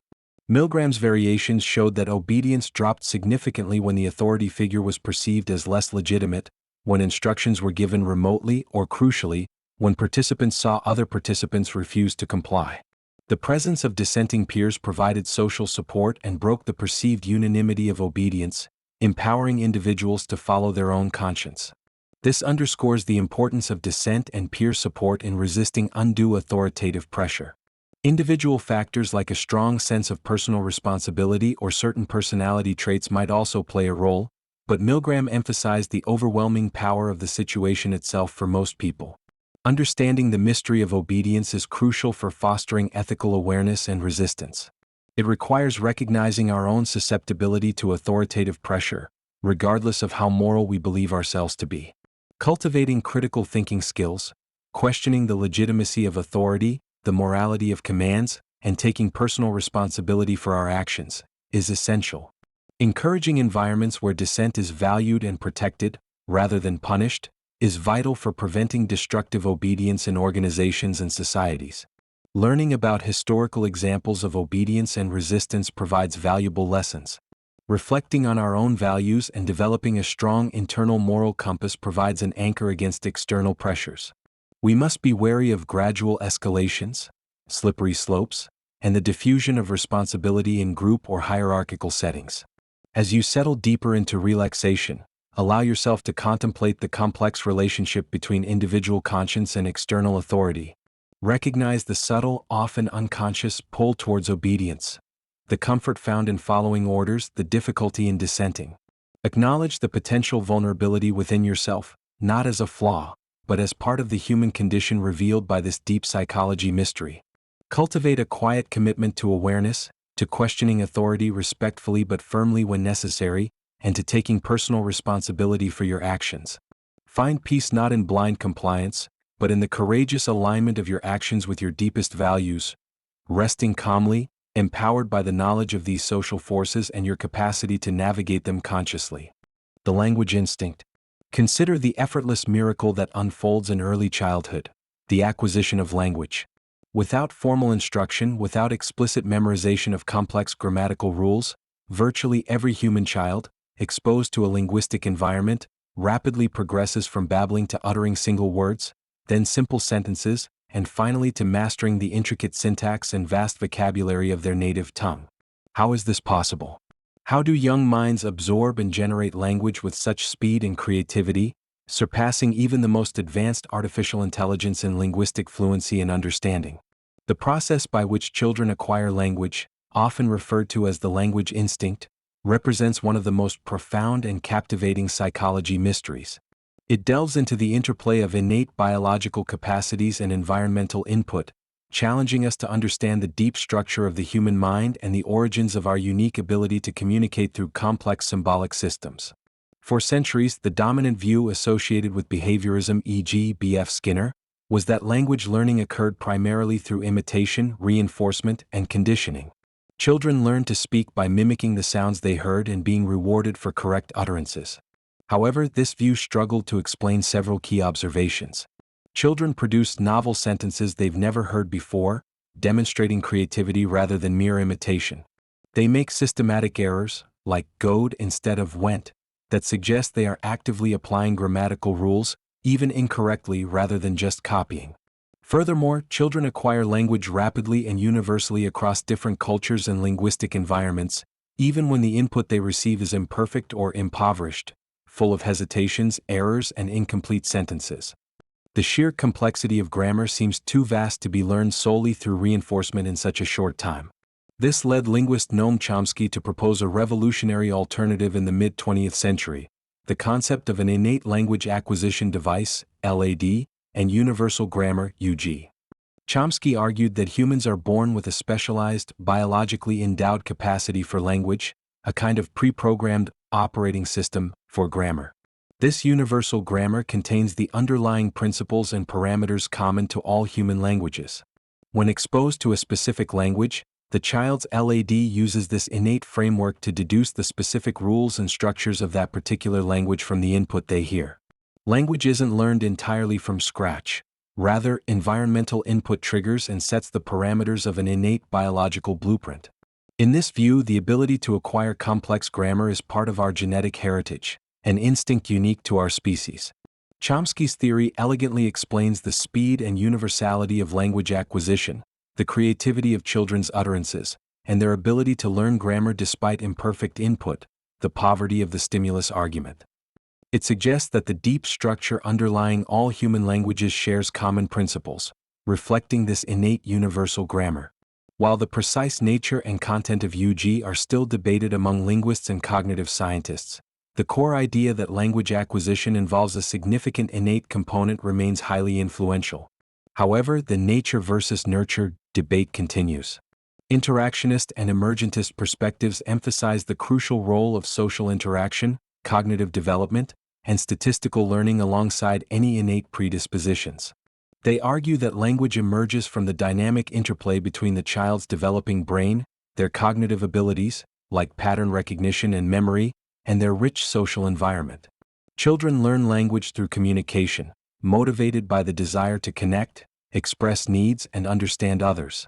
Caregivers often adjust their speech, child-directed speech or motherese, in ways that facilitate learning, using simpler sentences, higher pitch, and repetition. Statistical learning mechanisms allow children to detect patterns and regularities in the language input they receive, gradually building up grammatical knowledge without necessarily possessing explicit rules. These perspectives don't necessarily deny an innate biological readiness for language but place greater emphasis on the learning process and the role of the environment in shaping linguistic development. The mystery deepens when we consider critical periods for language acquisition. Research suggests there is a sensitive window, primarily in early childhood, during which the brain is optimally receptive to learning language. Individuals deprived of sufficient linguistic input during this period often struggle severely to acquire fluent language later in life, even with intensive training. This points towards a biological timetable for language readiness, supporting the idea of an innate component. Yet, the precise mechanisms defining this critical period remain under investigation. Furthermore, how does the brain actually do language? Neuroscience has identified key brain regions associated with language processing, like Broca's area for production and Wernicke's area for comprehension. But the intricate neural computations involved in understanding syntax, semantics, pragmatics, and generating novel utterances are incredibly complex and still not fully mapped out. How do abstract grammatical rules manifest in patterns of neural firing? How does the brain connect words to meaning and meaning to real-world concepts? How does language interact with thought itself? Does the language we speak shape the way we think, the Sapir-Whorf hypothesis? These remain active areas of research, part of the broader psychology mystery of language. The language instinct, the seemingly effortless acquisition of our native tongue, is something we often take for granted. Yet, contemplating it reveals the extraordinary sophistication of the human mind, operating largely beneath conscious awareness. It highlights the intricate dance between innate biological potential and environmental nourishment. It underscores the uniquely human drive to communicate, connect, and build shared worlds through symbolic representation. As you continue to relax deeply, bring a gentle awareness to the very words you are hearing now, the thoughts forming in your own mind. Consider the incredible journey from infancy to linguistic fluency. The seemingly magical process by which sounds became symbols, and symbols became meaning. The mystery of language acquisition connects us to our shared human heritage, our innate capacity for complex thought and communication. Let go of the need to fully understand the how. Instead, find peace in appreciating the profound gift of language itself, the tool that allows us to share stories, express love, ask deepest questions, and connect across the spaces between minds, resting calmly in the quiet miracle of understanding.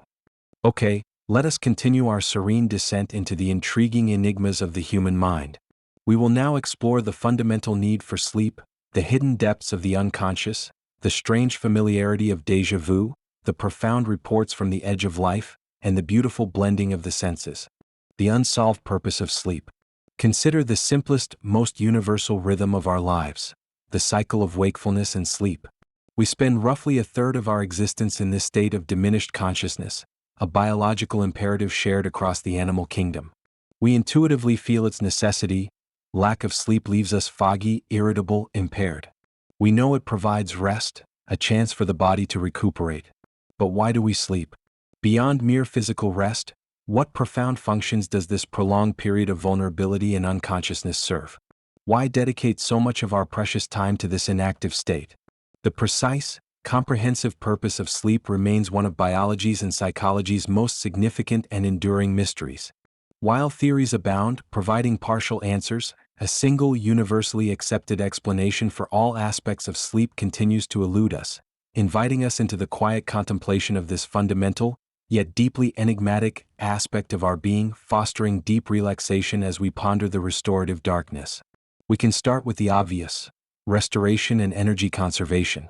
Sleep clearly allows the body to repair tissues, grow muscle, synthesize proteins, and conserve energy. During non-REM sleep, particularly deep slow-wave sleep, physiological processes slow down, metabolic rate decreases, and growth hormone is released, facilitating physical recovery. This restorative function seems crucial, explaining why physical exertion often increases our need for sleep and why sleep deprivation has detrimental physical consequences. However, simple energy conservation seems insufficient to explain the complexity of sleep, especially the active brain states involved and the profound cognitive impairments caused by its lack. If it were just about saving energy, periods of quiet rest might suffice, yet the imperative to enter the specific state of sleep, with its loss of consciousness, seems absolute. This leads us to the critical role sleep plays in brain function, particularly memory consolidation and learning. A vast body of research suggests that sleep is essential for processing information acquired during wakefulness. During sleep, especially REM sleep, rapid eye movement sleep, associated with vivid dreaming, and slow-wave sleep, the brain appears to be actively reorganizing neural connections, strengthening important memories, pruning irrelevant ones, and integrating new learning with existing knowledge networks. Sleep helps transfer memories from the temporary storage of the hippocampus to more permanent storage in the cortex.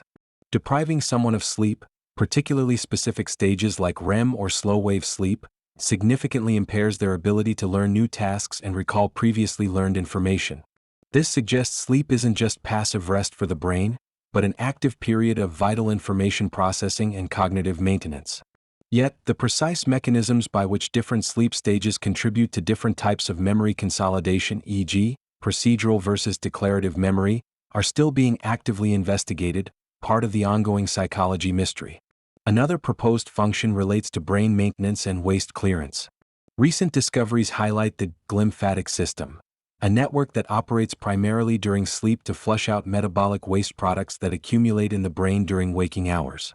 These waste products include proteins like beta amyloid, implicated in Alzheimer's disease. This suggests sleep acts as a crucial housekeeping period for the brain, clearing out toxins that could otherwise build up and impair neural function. This waste clearance theory provides a compelling reason for the necessity of sleep for brain health, but it may not fully explain the diverse stages of sleep or the complexity of dream states. Emotional regulation is another area where sleep appears indispensable. Sleep, particularly REM sleep, seems crucial for processing emotional experiences from the day, perhaps dampening the emotional charge of negative memories while consolidating the memories themselves. Sleep deprivation often leads to increased irritability, emotional volatility, and heightened reactivity to stress. It's as if sleep allows the brain to recalibrate its emotional circuits, preparing us to face the next day with greater balance. The dreams experienced during REM sleep, often emotionally intense, might play a role in this regulatory process, although how exactly remains unclear. Why do we need to process emotions offline in this particular way? Evolutionary perspectives offer further intrigue, but also more questions. Sleep makes animals vulnerable to predators. Why would evolution select for such a seemingly disadvantageous state unless it served absolutely critical functions?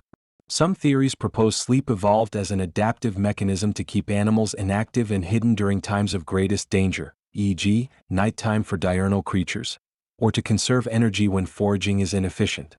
However, these adaptive inactivity theories struggle to explain the universal need for sleep across diverse species and environments, and the specific, complex brain states involved. The sheer universality and biological cost of sleep point towards functions far more fundamental than simply staying out of trouble or saving calories. Furthermore, the function of dreaming itself, primarily associated with REM sleep, remains a profound mystery within the larger enigma of sleep. Are dreams, as we pondered earlier, merely epiphenomenal noise, wish fulfillments, threat simulations, creative problem-solving sessions, or something else entirely? Their contribution to the overall purpose of sleep is still debated. So, why do we sleep? The answer is likely multifaceted. Sleep is not for one single purpose, but likely serves a complex suite of essential functions.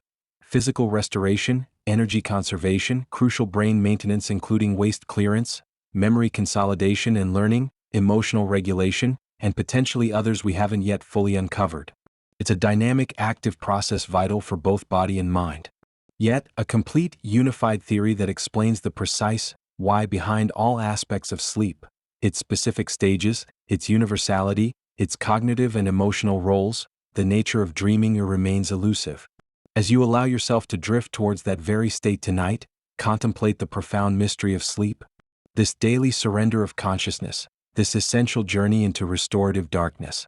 Recognize its power, its necessity, even as its ultimate purpose remains partly veiled.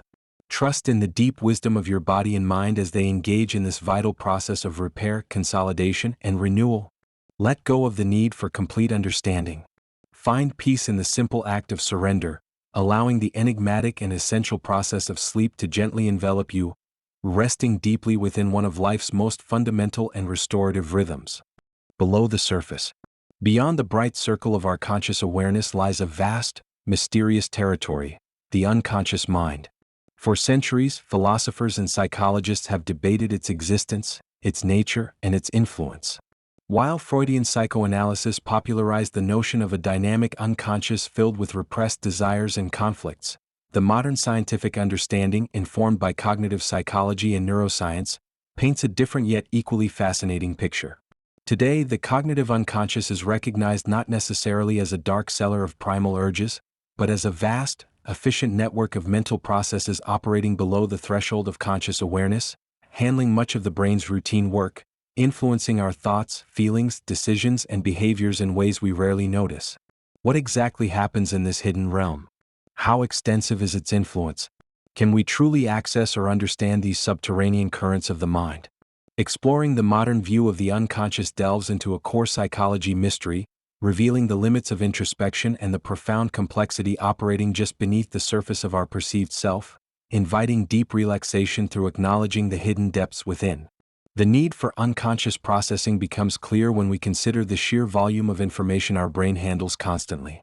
Conscious awareness has a limited capacity. It can only focus on a small amount of information at any given moment. To navigate the world effectively, our brains must automate countless tasks. Think about driving a car. Initially, every action requires conscious effort, but with practice, steering, braking, shifting gears, and monitoring traffic become largely automatic, handled by unconscious processes, freeing up conscious attention for navigating or conversation.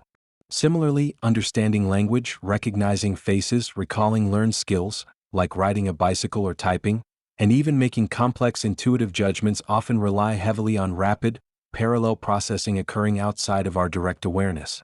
This cognitive unconscious is not a place of repression in the Freudian sense, but a highly efficient backstage operation essential for everyday functioning. Modern research utilizes clever experimental techniques to probe these unconscious influences. Priming studies, for example, demonstrate how exposure to a stimulus, a word, an image, a concept, below the threshold of conscious awareness can still influence subsequent thoughts, feelings, or behaviors. Flashing the word doctor very briefly might make someone quicker to recognize related words like nurse or hospital, even if they don't consciously remember seeing the initial word. This suggests that semantic networks are being activated unconsciously. Implicit association tests, IATs, reveal unconscious biases by measuring reaction times when associating concepts, like race or gender, with positive or negative attributes, often uncovering attitudes individuals are unaware of or might consciously disavow. Neuroscience provides further evidence. Brain imaging shows significant neural activity related to decision-making before a person reports consciously making the choice, as seen in the Libet experiments, relevant also to the free will debate. This suggests that the processes leading up to a conscious decision may largely unfold unconsciously. Studies of patients with specific brain injuries like blind sight, where individuals report being blind in a part of their visual field but can still unconsciously react to visual stimuli presented there, also demonstrate sophisticated processing occurring without conscious awareness. The brain knows things the conscious mind does not. This modern view of the unconscious differs significantly from Freud's model. While Freud emphasized repressed sexual and aggressive drives, infantile conflicts, and symbolic meanings hidden from the conscious ego, the cognitive unconscious is viewed more as a collection of highly efficient, non-conscious processing modules handling perception, memory retrieval, skill execution, pattern recognition, and initial emotional evaluations. It's less about dark secrets and more about cognitive efficiency and automation. However, this doesn't mean the unconscious has no impact on our emotional lives or self-perception. Unconscious biases learned through experience or culture can shape our judgments and interactions. Implicit memories from past experiences, even those not consciously recalled, can influence our current feelings and reactions. Intuitive, gut feelings might represent the output of complex unconscious information processing. Yet, the precise nature and full extent of the unconscious mind remain a profound psychology mystery. How intelligent, or creative, are these unconscious processes? Can the unconscious truly solve complex problems or generate novel insights that later bubble up into consciousness, as suggested by anecdotes about sudden creative breakthroughs? How does unconscious processing interact with conscious awareness? What determines which information crosses the threshold into subjectivity? What are the limits of unconscious influence on our behavior? Can we become more aware of, or even intentionally influence, our unconscious processes through practices like mindfulness or therapy? The concept of a vast unconscious also challenges our sense of self and agency. If so much of our mental life, our perceptions, judgments, motivations, decisions, is influenced by processes outside our awareness and direct control, what does this mean for free will and personal responsibility? Are we truly the rational masters of our own minds, or are we largely guided by hidden currents? This mystery connects back to fundamental questions about consciousness and the self. Exploring the unconscious invites humility about the limits of introspection. We cannot simply look within and expect to find all the reasons for our thoughts, feelings, and actions. Much of the machinery operates behind the scenes. Understanding this can foster greater self-compassion. We might recognize that some of our unwanted habits or biases are driven by deeply ingrained unconscious patterns rather than conscious intent, which can be the first step towards addressing them more effectively. It also encourages us to pay attention to subtler cues, intuitions, dreams, slips of the tongue, emotional reactions, as potential, albeit indirect, windows into these deeper processes. As you continue to settle into deep relaxation, acknowledge the vast, unseen territory of your own mind operating beneath the surface of awareness. Recognize that the conscious you is like the tip of an iceberg, supported and influenced by immense, hidden depths. Appreciate the efficiency and power of these unconscious processes, handling the complexities of perception, skill, and memory without needing your constant attention. Let go of the need to consciously control or understand everything within. Find peace in trusting the intricate intelligence of your whole being, both conscious and unconscious, resting calmly, floating gently above the profound and fascinating mystery of your own inner depths. Deja vu. Consider that fleeting, uncanny feeling, the distinct, sometimes overwhelming sensation that you have experienced this exact moment before. You walk into a room for the first time, yet feel an inexplicable familiarity with the arrangement of furniture. A conversation unfolds and suddenly, you feel with absolute certainty that you've heard these exact words, seen these exact gestures, felt this exact way previously. This strange sense of already seen, known as déjà vu, is a common yet deeply perplexing human experience. Is it a glitch in our memory systems? A momentary neurological misfiring? Or could it hint at something more profound, perhaps even a glimpse into the nature of time or consciousness itself? The true cause and meaning of déjà vu remain elusive, standing as a captivating psychology mystery that highlights the intricate and sometimes bewildering workings of our perception and memory, inviting calm contemplation of the familiar yet strange landscapes of the mind. The term déjà vu is French for already seen, and estimates suggest a large percentage of the population experiences it at least once, often more frequently during youth. Despite its commonality, explaining it definitively has proven challenging. Numerous theories have been proposed, primarily falling into neurological and psychological categories, though more esoteric explanations also persist. From a neurological perspective, several hypotheses focus on minor misfirings or delays in brain processing. One prominent idea involves a slight timing discrepancy between different sensory inputs or between different brain pathways involved in perception and memory recognition. For instance, information from one eye might reach the processing centers milliseconds before information from the other, or a signal might take a slightly delayed route through memory-related structures like the hippocampus or parahippocampal gyrus. This could lead the brain to mistakenly interpret the incoming present experience as already being familiar or remembered, because it seems to match a trace that was processed just milliseconds earlier. It's like the brain experiences the moment twice in rapid succession, with the second pass feeling like a memory of the first. Another neurological theory suggests déjà vu might be related to activity in brain regions responsible for familiarity detection, separate from detailed episodic recall. Perhaps the familiarity circuit momentarily activates inappropriately, tagging a novel experience with a strong but baseless feeling of having been here before, even when the specific details don't match any actual past events stored in episodic memory.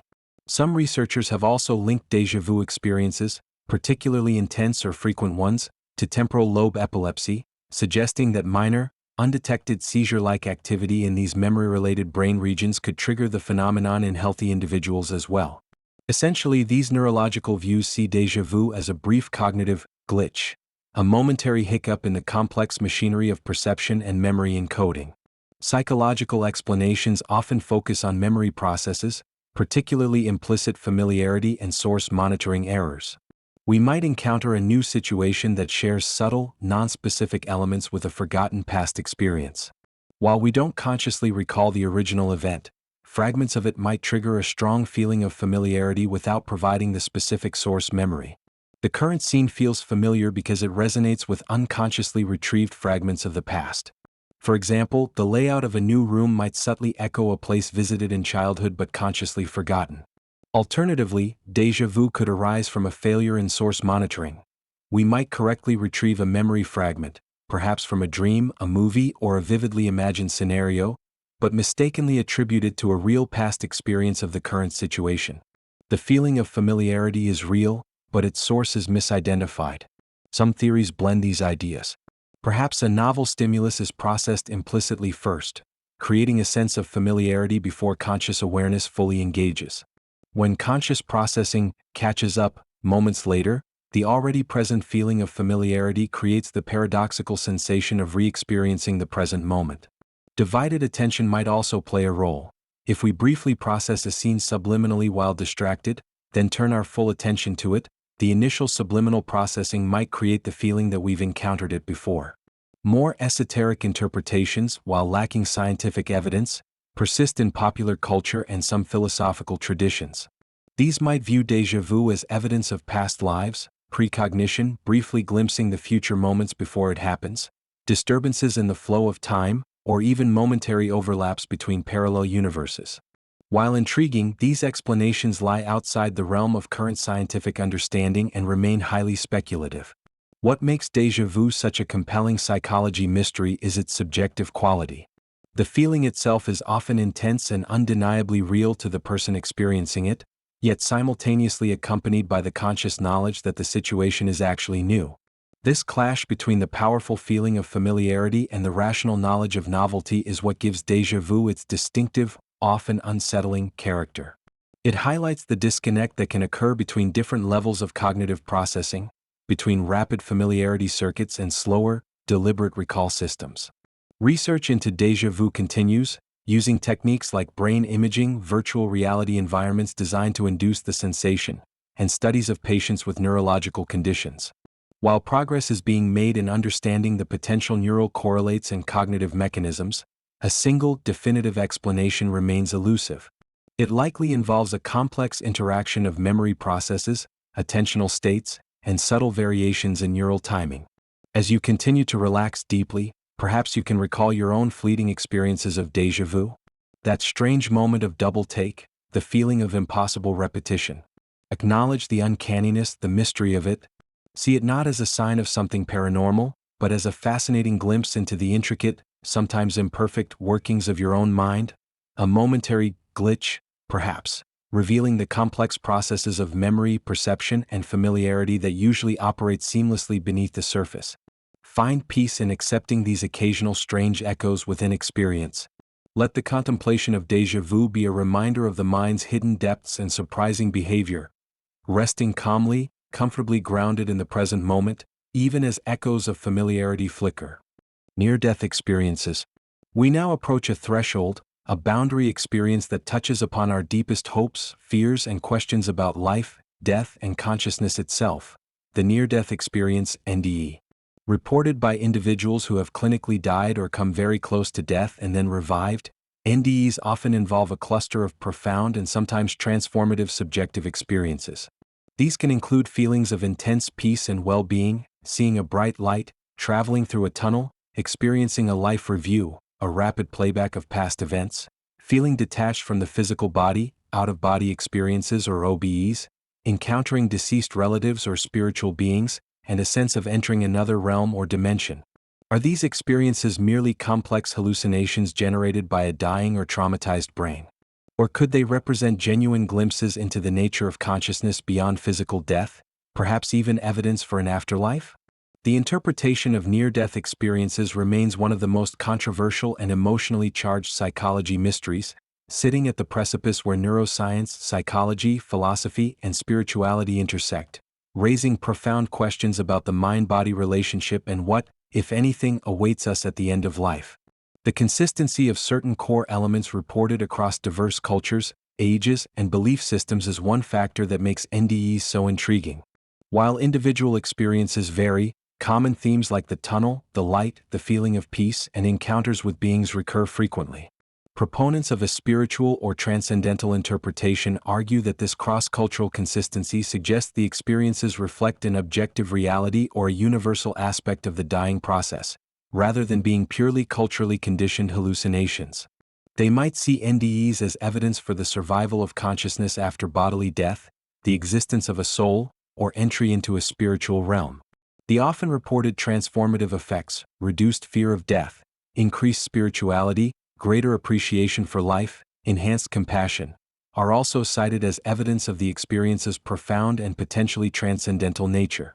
Some accounts even include claims of perceiving events occurring physically far from the body during the OBE phase, which, if verified, would strongly challenge purely brain-based explanations. However, neuroscience and psychology offer plausible, though not necessarily complete, explanations grounded in brain phenomena. During cardiac arrest, oxygen deprivation, anoxia or hypoxia, or exposure to certain anesthetics or trauma, the brain undergoes extreme physiological stress. This stress can trigger unusual patterns of neural activity. For example, the tunnel vision might result from the gradual shutdown of the visual cortex or reduced blood flow to the retina. The bright light could be caused by hyperactivity in the visual system or perhaps related to the release of certain neurochemicals. Feelings of peace and detachment might be linked to the release of endogenous opioids or ketamine-like compounds in the stressed brain. Out-of-body sensations could arise from disruptions in the temporoparietal junction, an area involved in integrating sensory information and constructing our sense of bodily self. The life review might be related to temporal lobe activity or the brain's attempt to access widespread memory networks under stress. Encounters with beings could be complex hallucinations shaped by personal beliefs, cultural expectations, and the brain's innate tendency to perceive agency. From this perspective, the near-death experience is not a glimpse into an afterlife, but rather a complex subjective experience generated by the specific neurophysiological processes occurring in a brain under extreme duress or near the point of irreversible failure.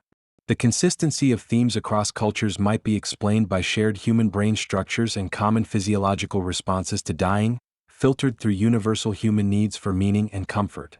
The transformative effects could be attributed to the profound psychological impact of confronting one's own mortality and the subsequent re-evaluation of life priorities, rather than proof of a transcendental encounter. Veridical perception claims during OBEs are difficult to substantiate rigorously and remain highly controversial within the scientific community. The mystery, therefore, lies in definitively bridging the gap between the reported subjective experience and the known brain phenomena. While neuroscientific explanations can account for many individual elements of the NDE, they may not fully capture the coherence, intensity, and perceived reality of the experience for the individual. Can the profound sense of peace, the encounters with seemingly sentient beings, the feeling of ultimate reality, be entirely reduced to neurochemistry and physiological stress? Or does the experience point towards aspects of consciousness that might operate differently or even independently under such extreme conditions? Furthermore, the very definition of death itself becomes relevant. Clinical death, cessation of heartbeat and respiration, is not necessarily irreversible brain death. NDEs occur in a liminal state near death, raising questions about what is happening to consciousness during this transition. Research into NDEs is fraught with methodological challenges. It relies heavily on retrospective self-reports, which are susceptible to memory distortions, interpretation biases, and cultural overlay. Inducing NDEs experimentally is ethically impossible. While studies correlating reported experiences with physiological measures during cardiac arrest are ongoing, definitively proving or disproving either the brain-based or transcendental interpretations remains incredibly difficult. The near-death experience forces us to confront our deepest existential questions and the limits of our current scientific understanding of consciousness and death. It highlights the profound impact of subjective experience and the power of belief and interpretation in shaping our understanding of ultimate reality. Regardless of the ultimate explanation, the transformative potential of these experiences for those who have them is undeniable. As you continue to relax deeply, allow your mind to gently contemplate this profound threshold between life and death. Consider the vivid reports from those who have approached it. The feelings of peace, the light, the sense of detachment. Are these echoes of brain processes under duress, or whispers from something beyond? The mystery of the near-death experience invites humility and wonder. Acknowledge the limits of our current knowledge. Find peace not in definitive answers about what lies beyond, but in the value and meaning we find within life itself. Reflect on the potential for transformation that can arise even from confronting mortality, resting calmly, accepting the profound enigma that lies at the very edge of existence. Synesthesia. Imagine a world where sounds have colors, letters evoke tastes, or musical notes trigger tactile sensations. For most of us, our senses operate largely in separate channels: vision sees, hearing hears, touch feels. But for individuals with synesthesia, these sensory pathways seem to cross, blend, and intertwine in fascinating and consistent ways, creating unique perceptual experiences.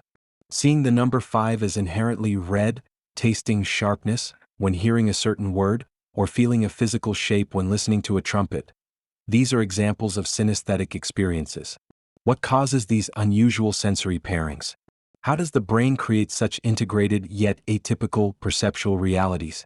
Synesthesia represents a captivating psychology mystery, offering a unique window into the complex processes of sensory perception, brain development, and the very nature of subjective experience. It challenges our assumptions about the modularity of the senses and reveals the brain's surprising capacity for cross-modal connections, inviting deep relaxation through contemplating the diverse ways reality can be perceived.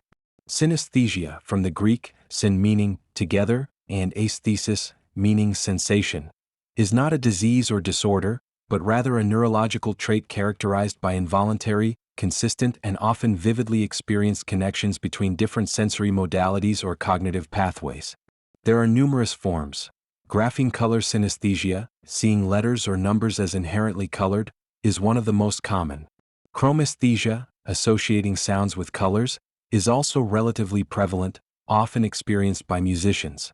Other forms include associating tastes with shapes, lexical gustatory synesthesia, feeling touch sensations when seeing someone else being touched, mirror touch synesthesia, or perceiving time units like days or months as having specific spatial locations, spatial sequence synesthesia. The specific pairings are highly individualistic. One synesthete's reda is different from another's, but remain remarkably consistent for that individual over their lifetime. The underlying causes of synesthesia are still not fully understood, making it a compelling psychology mystery, though research points towards neurological factors. One leading hypothesis suggests it results from atypical neural connectivity. Perhaps there is increased cross-activation or reduced inhibition between brain regions that normally process different types of sensory information. For example, in grapheme color synesthesia, areas involved in processing letter/number shapes might have unusual connections to areas involved in color processing, leading the perception of a specific letter to automatically trigger the perception of a specific color. This atypical connectivity might arise from genetic factors. Synesthesia often runs in families, or differences in neural development, perhaps involving less pruning of cross-modal connections that are more common in early infancy. Brain imaging studies have provided some support for this, showing differences in white matter structure and patterns of brain activation in synesthetes compared to non-synesthetes when exposed to triggering stimuli. Another perspective emphasizes the role of learning and association, potentially interacting with underlying neural predispositions. While the specific pairings often seem arbitrary, some researchers suggest early childhood experiences, like learning letters from colored blocks or associating sounds with specific contexts, might play a role in establishing or strengthening certain cross-modal links, particularly if there's an underlying genetic susceptibility. However, this struggles to explain the automaticity, consistency, and often highly specific nature of synesthetic percepts, which usually feel inherent rather than learned associations. What is the subjective experience like for a synesthete? For most, it's simply their normal way of perceiving the world. They may not even realize it's unusual until they discuss their experiences with others. The synesthetic percepts, e.g., the color of a letter, are typically experienced concurrently with the primary stimulus, the letter itself. They are often described as automatic, involuntary, and consistent.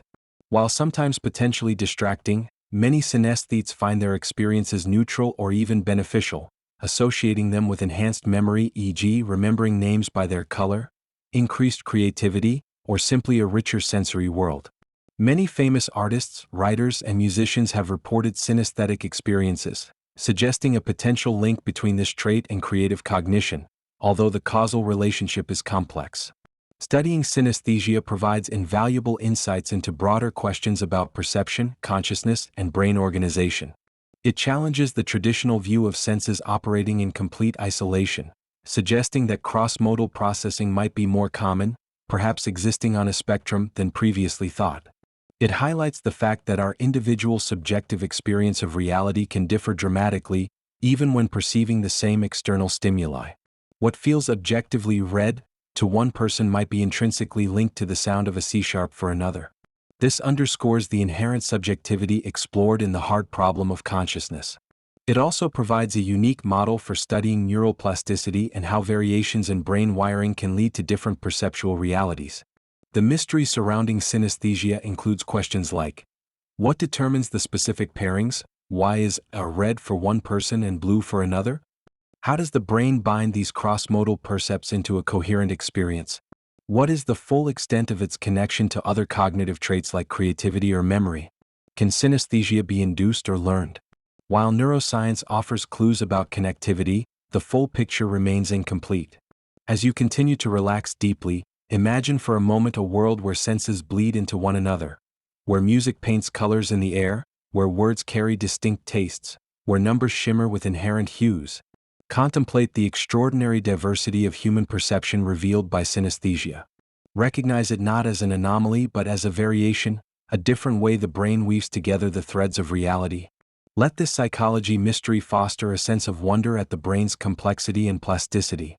Appreciate the unique tapestry of your own sensory world, while remaining open to the possibility of vastly different inner landscapes experienced by others. Finding peace in the rich, diverse, and ultimately mysterious nature of subjective experience itself. Resting calmly, immersed in the quiet symphony of your own senses. The measure of mind. We recognize it when we see it, or so we think. We talk about it constantly, measure it with tests, value it in ourselves and others, and strive to build it into machines. Yet, when pressed to define it precisely, the concept of intelligence reveals itself as profoundly elusive, multifaceted, and deeply contested. What is intelligence truly? Is it the ability to reason logically, to solve complex problems, to learn quickly, to adapt to new situations, to understand emotions, to create art, or some combination of these and more? Can it be captured by a single number like an IQ score, or is it far too diverse and context-dependent? The very challenge of defining and measuring the mind's capability constitutes a fundamental psychology mystery, revealing the limits of our attempts to quantify something so complex and hinting at the deepest questions about the nature of cognition itself, questions nobody can answer with a single, universally satisfying definition. For much of the 20th century, the study of intelligence was dominated by the psychometric approach, focusing on developing standardized tests, like IQ tests, designed to measure cognitive abilities. This approach often assumes the existence of a general intelligence factor, often called G, a core mental capacity that underlies performance across a wide range of cognitive tasks: verbal reasoning, spatial ability, memory, processing speed. IQ scores, derived from comparing an individual's performance to a standardized norm, became widely used in educational, clinical, and occupational settings, offering a seemingly objective measure of mind. Proponents argue that G is a statistically robust construct that predicts important life outcomes, such as academic success and job performance, and has significant biological and genetic correlates. However, this traditional view faces numerous profound challenges, revealing the mystery inherent in defining intelligence.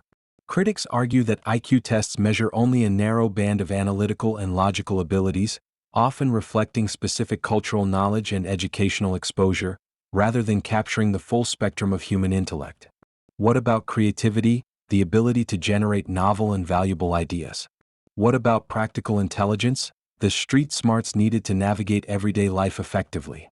What about emotional intelligence, the capacity to perceive, understand, manage, and utilize emotions in oneself and others? Theories of multiple intelligences, proposed by psychologists like Howard Gardner and Robert Sternberg, suggest that intelligence is not a single entity but comprises several distinct, relatively independent abilities: linguistic, logical, mathematical, spatial, musical, bodily, kinesthetic, interpersonal, intrapersonal, and perhaps naturalist or existential intelligences. From this perspective, focusing solely on G, or IQ, provides an impoverished and incomplete picture of human cognitive capabilities. Furthermore, the very notion of a universal, culture-free measure of intelligence is deeply problematic. What constitutes intelligent behavior varies significantly across different cultural contexts. Skills valued in one society, e.g., intricate social navigation, deep ecological knowledge, might be less emphasized or relevant in another. Standardized tests developed in one cultural context may unfairly disadvantage individuals from different backgrounds, measuring familiarity with the dominant culture as much as underlying cognitive ability. This raises the deep question: is intelligence a universal trait, or is it fundamentally shaped and defined by its cultural environment? The advent of artificial intelligence adds another layer of complexity to this psychology mystery. We are building machines capable of performing tasks previously considered hallmarks of human intelligence, playing complex games like chess and Go, translating languages, diagnosing diseases, generating creative text and images. Does this mean these machines are intelligent in the same way humans are? Or are they merely sophisticated mimics, executing complex algorithms without genuine understanding, consciousness, or subjective experience? Can intelligence exist without consciousness? Can it exist without embodiment or emotional capacity? Comparing human and artificial intelligence forces us to refine our definitions and confront what aspects of cognition we consider truly essential to intelligence. The pursuit of artificial general intelligence, AGI, AI matching human capabilities across the board, hinges on solving this deep puzzle of defining what we are trying to replicate. Neuroscience seeks to understand the biological basis of intelligence, identifying brain structures, neural efficiency, processing speed, and network connectivity patterns that correlate with performance on cognitive tasks. While progress is being made, there is no single intelligence center in the brain. Rather, intelligent behavior seems to emerge from the complex interaction of distributed neural networks. Understanding these neural correlates helps, but it doesn't fully resolve the conceptual problem of defining intelligence itself. How does efficient neural processing translate into problem-solving, creativity, or wisdom? So, what is intelligence? Is it a single general ability, a collection of distinct talents, a culturally shaped set of skills, the capacity for adaptation, the efficiency of neural processing, or something else entirely? The lack of consensus suggests that intelligence might be what philosopher Ludwig Wittgenstein called a family resemblance concept, a cluster of related abilities and traits that overlap and share similarities, but lack a single defining essence common to all instances. Perhaps the search for a single, unified definition is itself misguided. Contemplating the puzzle of defining intelligence invites humility and a broadening of perspective. It encourages us to appreciate the diverse ways minds can be capable and effective, moving beyond narrow, test-based definitions. It prompts us to question how cultural values shape our understanding of cognitive abilities. It challenges us to think critically about the nature of intelligence as we encounter increasingly capable AI. As you continue to relax deeply, let go of the need for a simple definition of intelligence. Appreciate the multifaceted nature of the human mind, its capacity for logic, creativity, empathy, adaptation. Recognize the mystery that lies at the heart of understanding our own cognitive abilities and those of others, whether human or artificial. Find peace not in measurement or comparison, but in the wonder of cognition itself, the intricate processes that allow us to learn, understand, and navigate the world, resting calmly within the vast, complex, and ultimately undefinable landscape of the mind. Savant Syndrome. Within the broad spectrum of human cognition, there exist rare and extraordinary instances that defy easy explanation, offering glimpses into the brain's hidden potentials and deep complexities. One such phenomenon is Savant Syndrome. This refers to a condition where an individual with significant developmental disabilities, such as autism spectrum disorder or sometimes brain injury, demonstrates remarkable, often prodigious, abilities or talents in a specific, narrow domain, far exceeding what would be expected given their overall cognitive profile, and sometimes even exceeding the abilities of neurotypical individuals.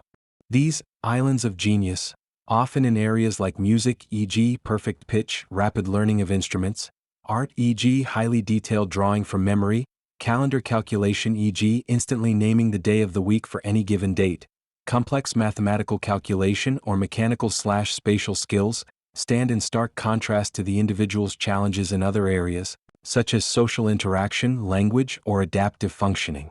How does such extraordinary talent arise alongside significant disability?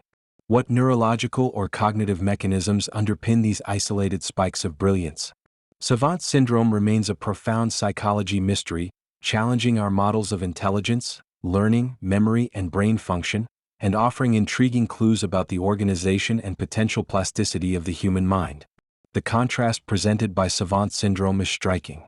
Individuals might struggle with basic communication or daily living skills, yet possess the ability to perform lightning-fast mental calculations, reproduce intricate musical pieces after a single hearing, or draw stunningly accurate cityscapes from memory after a brief helicopter ride, as depicted in famous cases like Stephen Wiltshire.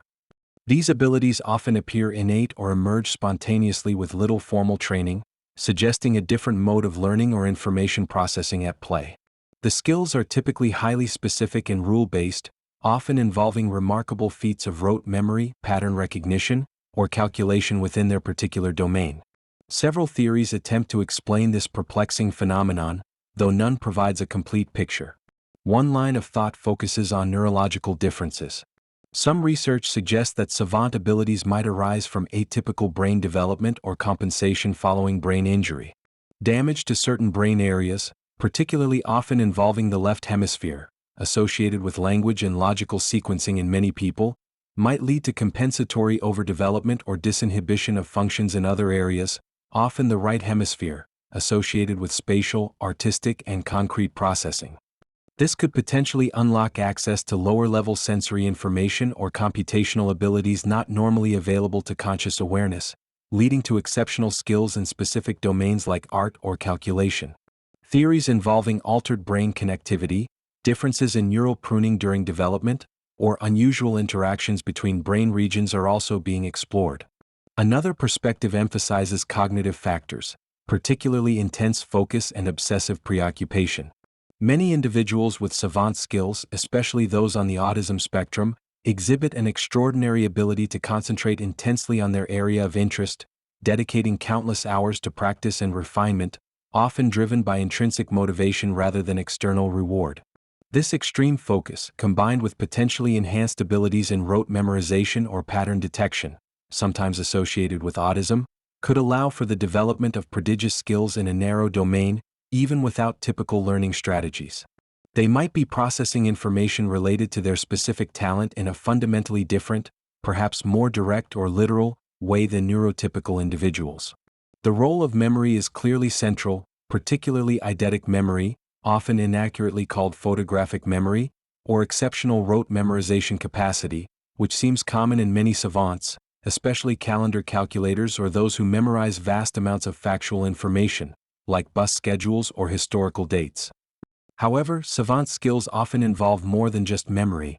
They frequently include rule-based calculation, artistic representation, or musical performance that requires complex processing beyond simple recall. How these procedural and creative skills develop alongside memory prowess remains a key part of the mystery. Furthermore, the question remains why these abilities manifest in such specific, often quite limited, domains.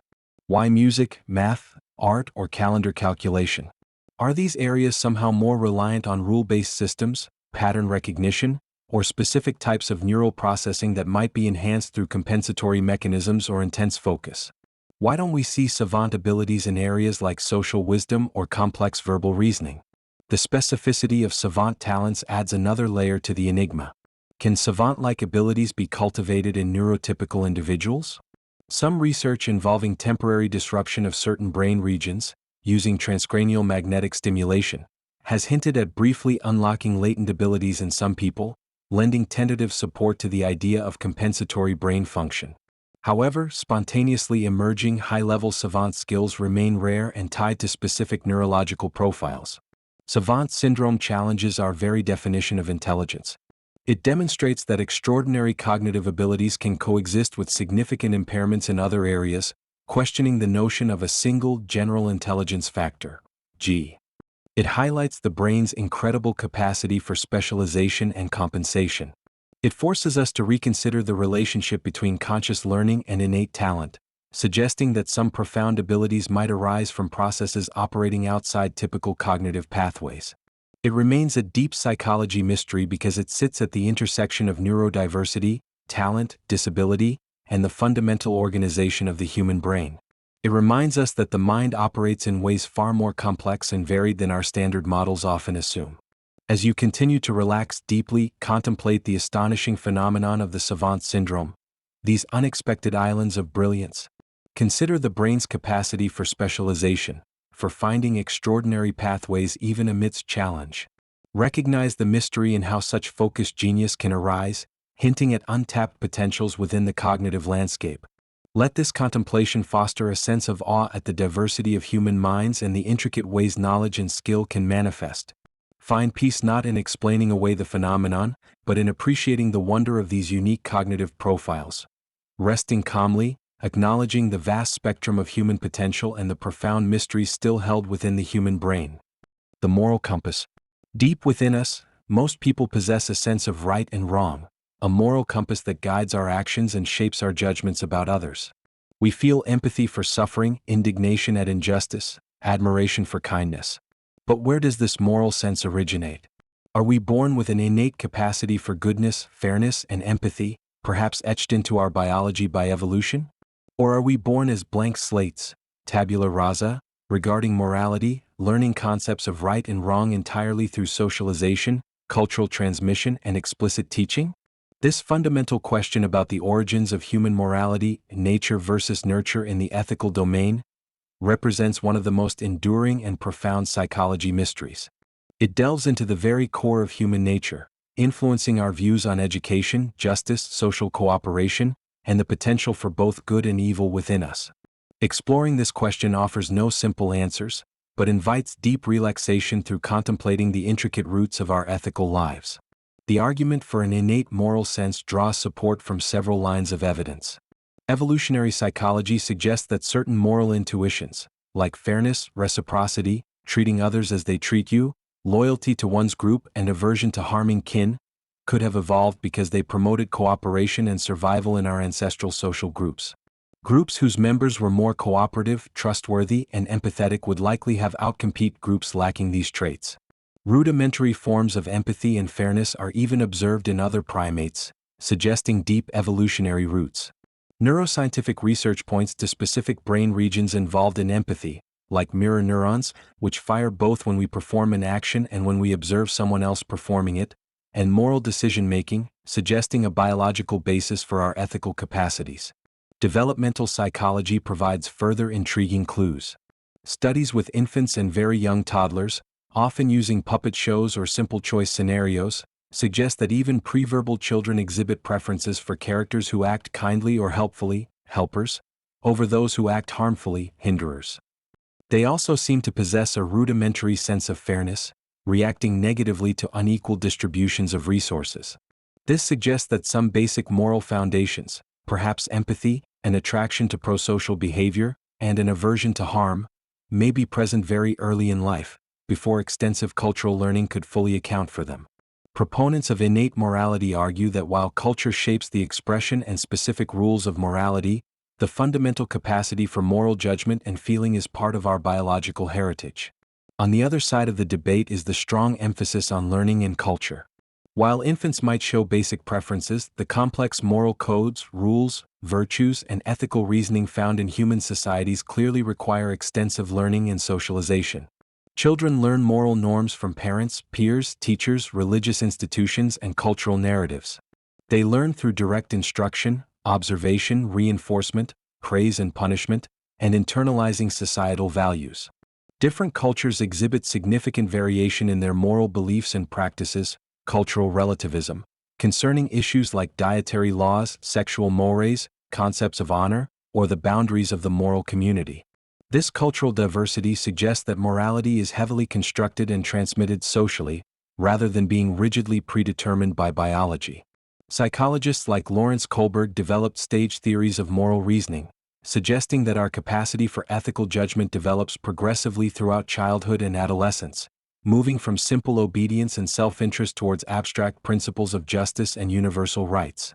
This developmental trajectory implies a significant role for cognitive maturation and learning in shaping our moral understanding, rather than morality being fully formed at birth. Social learning theory emphasizes how observing the behavior of role models and the consequences they face shapes our own moral conduct. Furthermore, our moral judgments are clearly influenced by reasoning, empathy, and emotional responses, all of which are themselves shaped by experience and learning. Our ability to take others' perspectives, to understand complex ethical dilemmas, and to regulate our own behavior according to moral standards develops over time through interaction with the social world. It seems undeniable that nurture plays a massive role in shaping our moral compass. So, are we born good with an innate moral core, or are we taught morality entirely through experience? The most plausible answer likely lies in an interactionist perspective. Perhaps we are born with certain foundational moral building blocks, predispositions towards empathy, fairness, cooperation, and harm aversion, provided by our evolutionary heritage and biological makeup. These innate foundations provide the raw material, the initial settings of our moral compass. However, these foundations are then profoundly shaped, elaborated, refined, and sometimes even overridden by cultural learning, social norms, education, personal experiences, and conscious reflection. Culture teaches us who counts as part of our moral circle, what specific actions are considered right or wrong in particular contexts, and how to apply abstract principles to complex situations. Our innate potential for morality requires cultivation through nurture to fully develop into the complex ethical systems and nuanced judgments we observe in adults. The mystery remains in understanding the precise nature of these innate foundations and the exact mechanisms by which nature and nurture interact to produce our moral lives. What exactly is built in? How plastic are these initial predispositions? How do cultural variations arise from potentially universal foundations? How do reason and emotion intertwine in moral judgment? Why do individuals within the same culture often arrive at different moral conclusions? The intricate interplay between our biological inheritance and our socio-cultural environment in shaping our moral compass continues to be a rich area of research and philosophical debate. Contemplating this question invites introspection about our own moral feelings and beliefs. Where do your strongest convictions about right and wrong come from? Do they feel like deep-seated intuitions or carefully reasoned principles? How much have they been shaped by your upbringing, your culture, your personal experiences? Recognizing the likely interplay of innate predispositions and extensive learning can foster both humility about the universality of our own moral views and appreciation for the shared human capacity for ethical concern. As you continue to relax deeply, gently consider the moral compass within. That inner sense guiding you towards fairness, kindness, and responsibility. Acknowledge its origins as a profound psychology mystery, likely woven from threads of both innate potential and lifelong learning. Appreciate the capacity for empathy and ethical reasoning that resides within you, however imperfectly realized. Let go of the need for a simple answer to whether we are born good or taught. Find peace in the ongoing human project of cultivating virtue, understanding ethical complexities, and striving to act rightly in a complex world. Resting calmly, attuned to the quiet guidance of your own evolving conscience. Predictably irrational. We like to think of ourselves as rational creatures, making decisions based on logic, evidence, and careful consideration of our best interests. Yet, as we've explored through various cognitive biases tonight, our thinking is often anything but purely rational. We are susceptible to framing effects, anchoring, loss aversion, confirmation bias, and a host of other systematic errors that lead us away from optimal choices. The field of behavioral economics, largely pioneered by researchers like Daniel Kahneman and Amos Tversky, has demonstrated that our deviations from perfect rationality are not random, but systematic and predictable. This raises a profound psychology mystery. Why are our brains wired this way? If evolution favors survival and effective decision-making, why do we consistently exhibit these patterns of predictably irrational behavior? Why do our incredibly powerful cognitive machines so often seem to deceive us in systematic ways? Exploring this question delves into the architecture of the mind, the trade-offs of cognitive evolution, and the often surprising logic behind our seemingly illogical choices, inviting deep relaxation through understanding the inherent quirks of our own mental operating system. Traditional economic models often assumed homo economicus, a perfectly rational agent always acting to maximize their utility based on complete information and flawless calculation.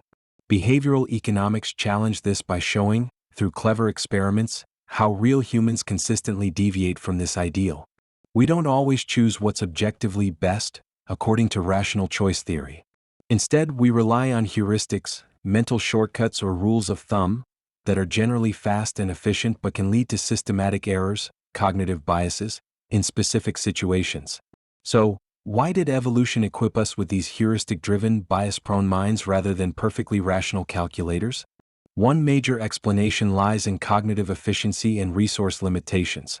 Rational deliberation, carefully weighing all options and calculating probabilities, is slow, effortful, and requires significant mental energy and often more information than is readily available. Heuristics, on the other hand, are fast, frugal, and often good enough for making quick decisions in complex, uncertain environments, the kind of environments our ancestors navigated. A bias like the availability heuristic, judging frequency by ease of recall, might lead us astray statistically sometimes, but quickly recalling a dangerous predator seen recently might have been more crucial for survival than calculating precise probabilities. Evolution likely favored cognitive strategies that were adaptive and efficient on average in ancestral environments, even if they lead to predictable errors in the different contexts of modern life or when subjected to logical scrutiny. Our irrationality might be the price we pay for cognitive speed and efficiency. Another perspective is the evolutionary mismatch hypothesis. This suggests that some biases that seem irrational today might have been perfectly rational or adaptive in the environments in which our brains evolved. For example, our strong loss aversion might make little sense in modern financial markets, but for an ancestor living close to subsistence, avoiding the loss of critical resources was paramount, making heightened sensitivity to loss highly adaptive. Similarly, conformity, bandwagon effect, might seem irrational when it leads to groupthink, but in small, close-knit ancestral groups, aligning with the group was crucial for survival and cooperation. Our modern environment, with its abstract risks, complex information, and large, anonymous societies, presents challenges our evolved cognitive toolkit wasn't specifically designed for, revealing the irrationality of previously adaptive heuristics. Furthermore, emotion plays a crucial role in our decision-making, often overriding purely rational calculation. Emotions provide rapid signals about potential rewards and threats, guiding behavior quickly and often effectively, but they can also lead to biases. Fear can amplify loss aversion. Excitement can lead to impulsive choices. Social emotions drive conformity.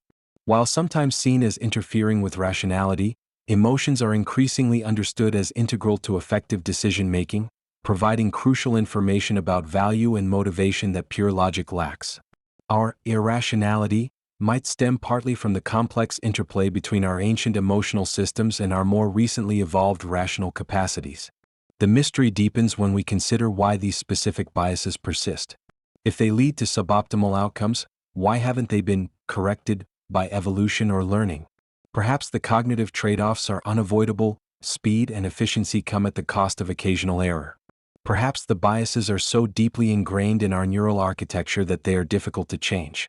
Or perhaps, in many everyday contexts, the errors they produce are minor enough not to significantly impact overall success or well-being, while the heuristics themselves provide substantial benefits in cognitive load reduction.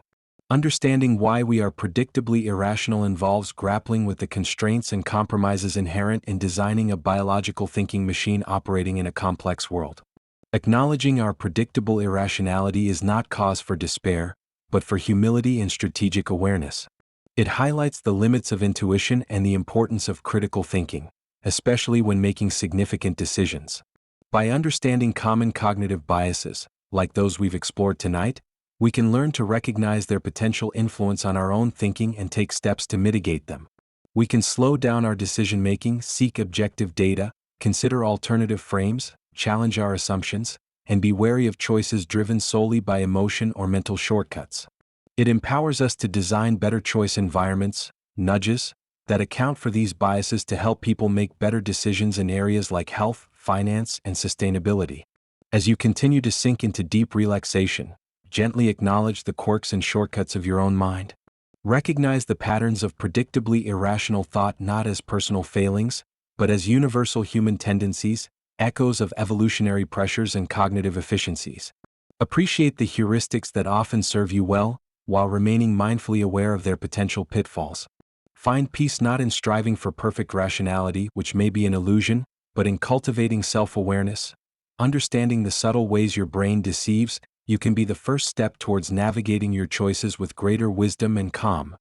Resting peacefully, accepting the wonderfully complex and sometimes paradoxical nature of your own human mind. The binding problem. Our final exploration tonight brings us back to the threshold of consciousness, but focuses on a specific, intricate aspect of its mystery, the binding problem. Consider your current experience.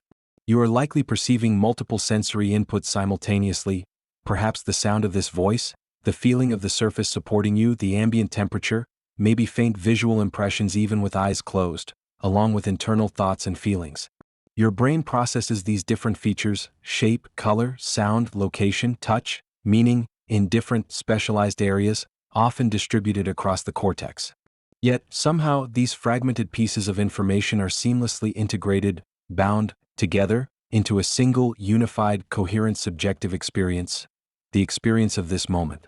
How does the brain achieve this remarkable feat? How does distributed, parallel processing give rise to a unified conscious field?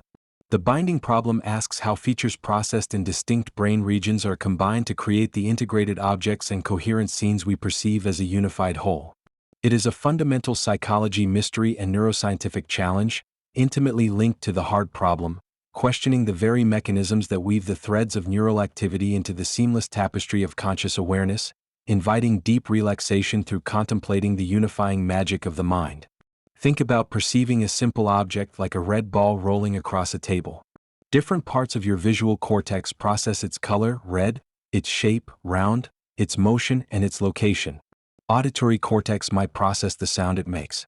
Yet, you don't experience these as separate, disjointed features. You experience a single, unified object, a rolling red ball. The brain somehow binds these distinct attributes, processed in different locations and potentially at slightly different times, into one coherent percept. How does it know that the redness, the roundness, and the motion all belong to the same object? This is the essence of the binding problem. Several types of binding are considered. Feature binding involves integrating different features of a single object, like color and shape. Spatial binding involves linking features to specific locations in space. Temporal binding involves integrating features that occur across time into a coherent event. The problem extends beyond simple perception to encompass the binding of sensory information with emotional tone, memory associations, and our sense of self, creating the rich, unified stream of subjective experience we inhabit moment by moment. Neuroscientists have proposed several potential mechanisms to explain binding, though none is yet fully accepted or understood. One influential theory involves neural synchrony. This hypothesis suggests that neurons processing different features of the same object fire in synchrony, oscillating together at specific frequencies, often in the gamma range around 40 Hz. This synchronized firing could act as a tag, signaling to the brain that these separately processed features belong together as part of a single perceptual object or event. Neurons firing out of sync would represent different objects or background information. While there is considerable experimental evidence supporting a role for neural synchrony in attention and perception, whether it fully solves the binding problem, especially how synchrony translates into unified subjective experience, remains debated. How does synchronized firing feel unified? Another perspective emphasizes the role of attention. Perhaps focused attention acts as the glue that binds features together. When we attend to an object or location, the neural representations of its various features might be selectively enhanced and integrated. Theories based on feature integration propose that attention is necessary to correctly combine features processed in parallel feature maps into unified object representations. This aligns with our experience that unattended objects often seem less coherent or fully formed. However, some degree of binding seems to occur even for unattended stimuli, suggesting attention might modulate binding rather than being solely responsible for it. Other theories focus on specific neural structures like the thalamus, acting as a central relay station, or higher-order cortical areas, potentially serving as convergence zones where information from different sensory modalities is integrated. Feedback loops between different brain regions might also play a crucial role, allowing for iterative refinement and integration of information. Some researchers even speculate that quantum effects within the brain could be involved in creating unified conscious states, though such ideas remain highly speculative and lack strong empirical support. The binding problem is deeply intertwined with the hard problem of consciousness. Even if we fully understood the neural mechanisms of binding, how the brain links features together physically or computationally, it still wouldn't necessarily explain why this bound information results in a unified subjective experience. How does synchronized neural activity or attentional modulation create the seamless, qualitative feeling of seeing a whole object or experiencing a coherent moment? The mystery of unity in consciousness seems just as profound as the mystery of consciousness itself. It challenges reductionist approaches, suggesting that subjective experience might possess holistic properties that cannot be fully understood by analyzing neural components in isolation. Why is the binding problem considered such a deep psychology mystery? Because it strikes at the core of how we perceive and construct our reality. Our world feels coherent, unified, stable. Objects have combined properties. Events unfold seamlessly. Yet, neuroscience reveals a brain operating through distributed, parallel processing of fragmented information. The binding process is the crucial yet largely invisible bridge between this fragmented neural activity and our unified phenomenal world. Understanding it is key to understanding perception, attention, and the very structure of conscious awareness. As you rest now, fully immersed in this moment, bring a gentle awareness to the unity of your own subjective experience. Notice how sounds, sensations, thoughts, and feelings seem to coexist within a single field of awareness. Contemplate the incredible silent work your brain is doing right now, binding together countless streams of information into the coherent flow of this moment. The binding problem reminds us of the profound integration that underlies our seemingly simple perception of reality.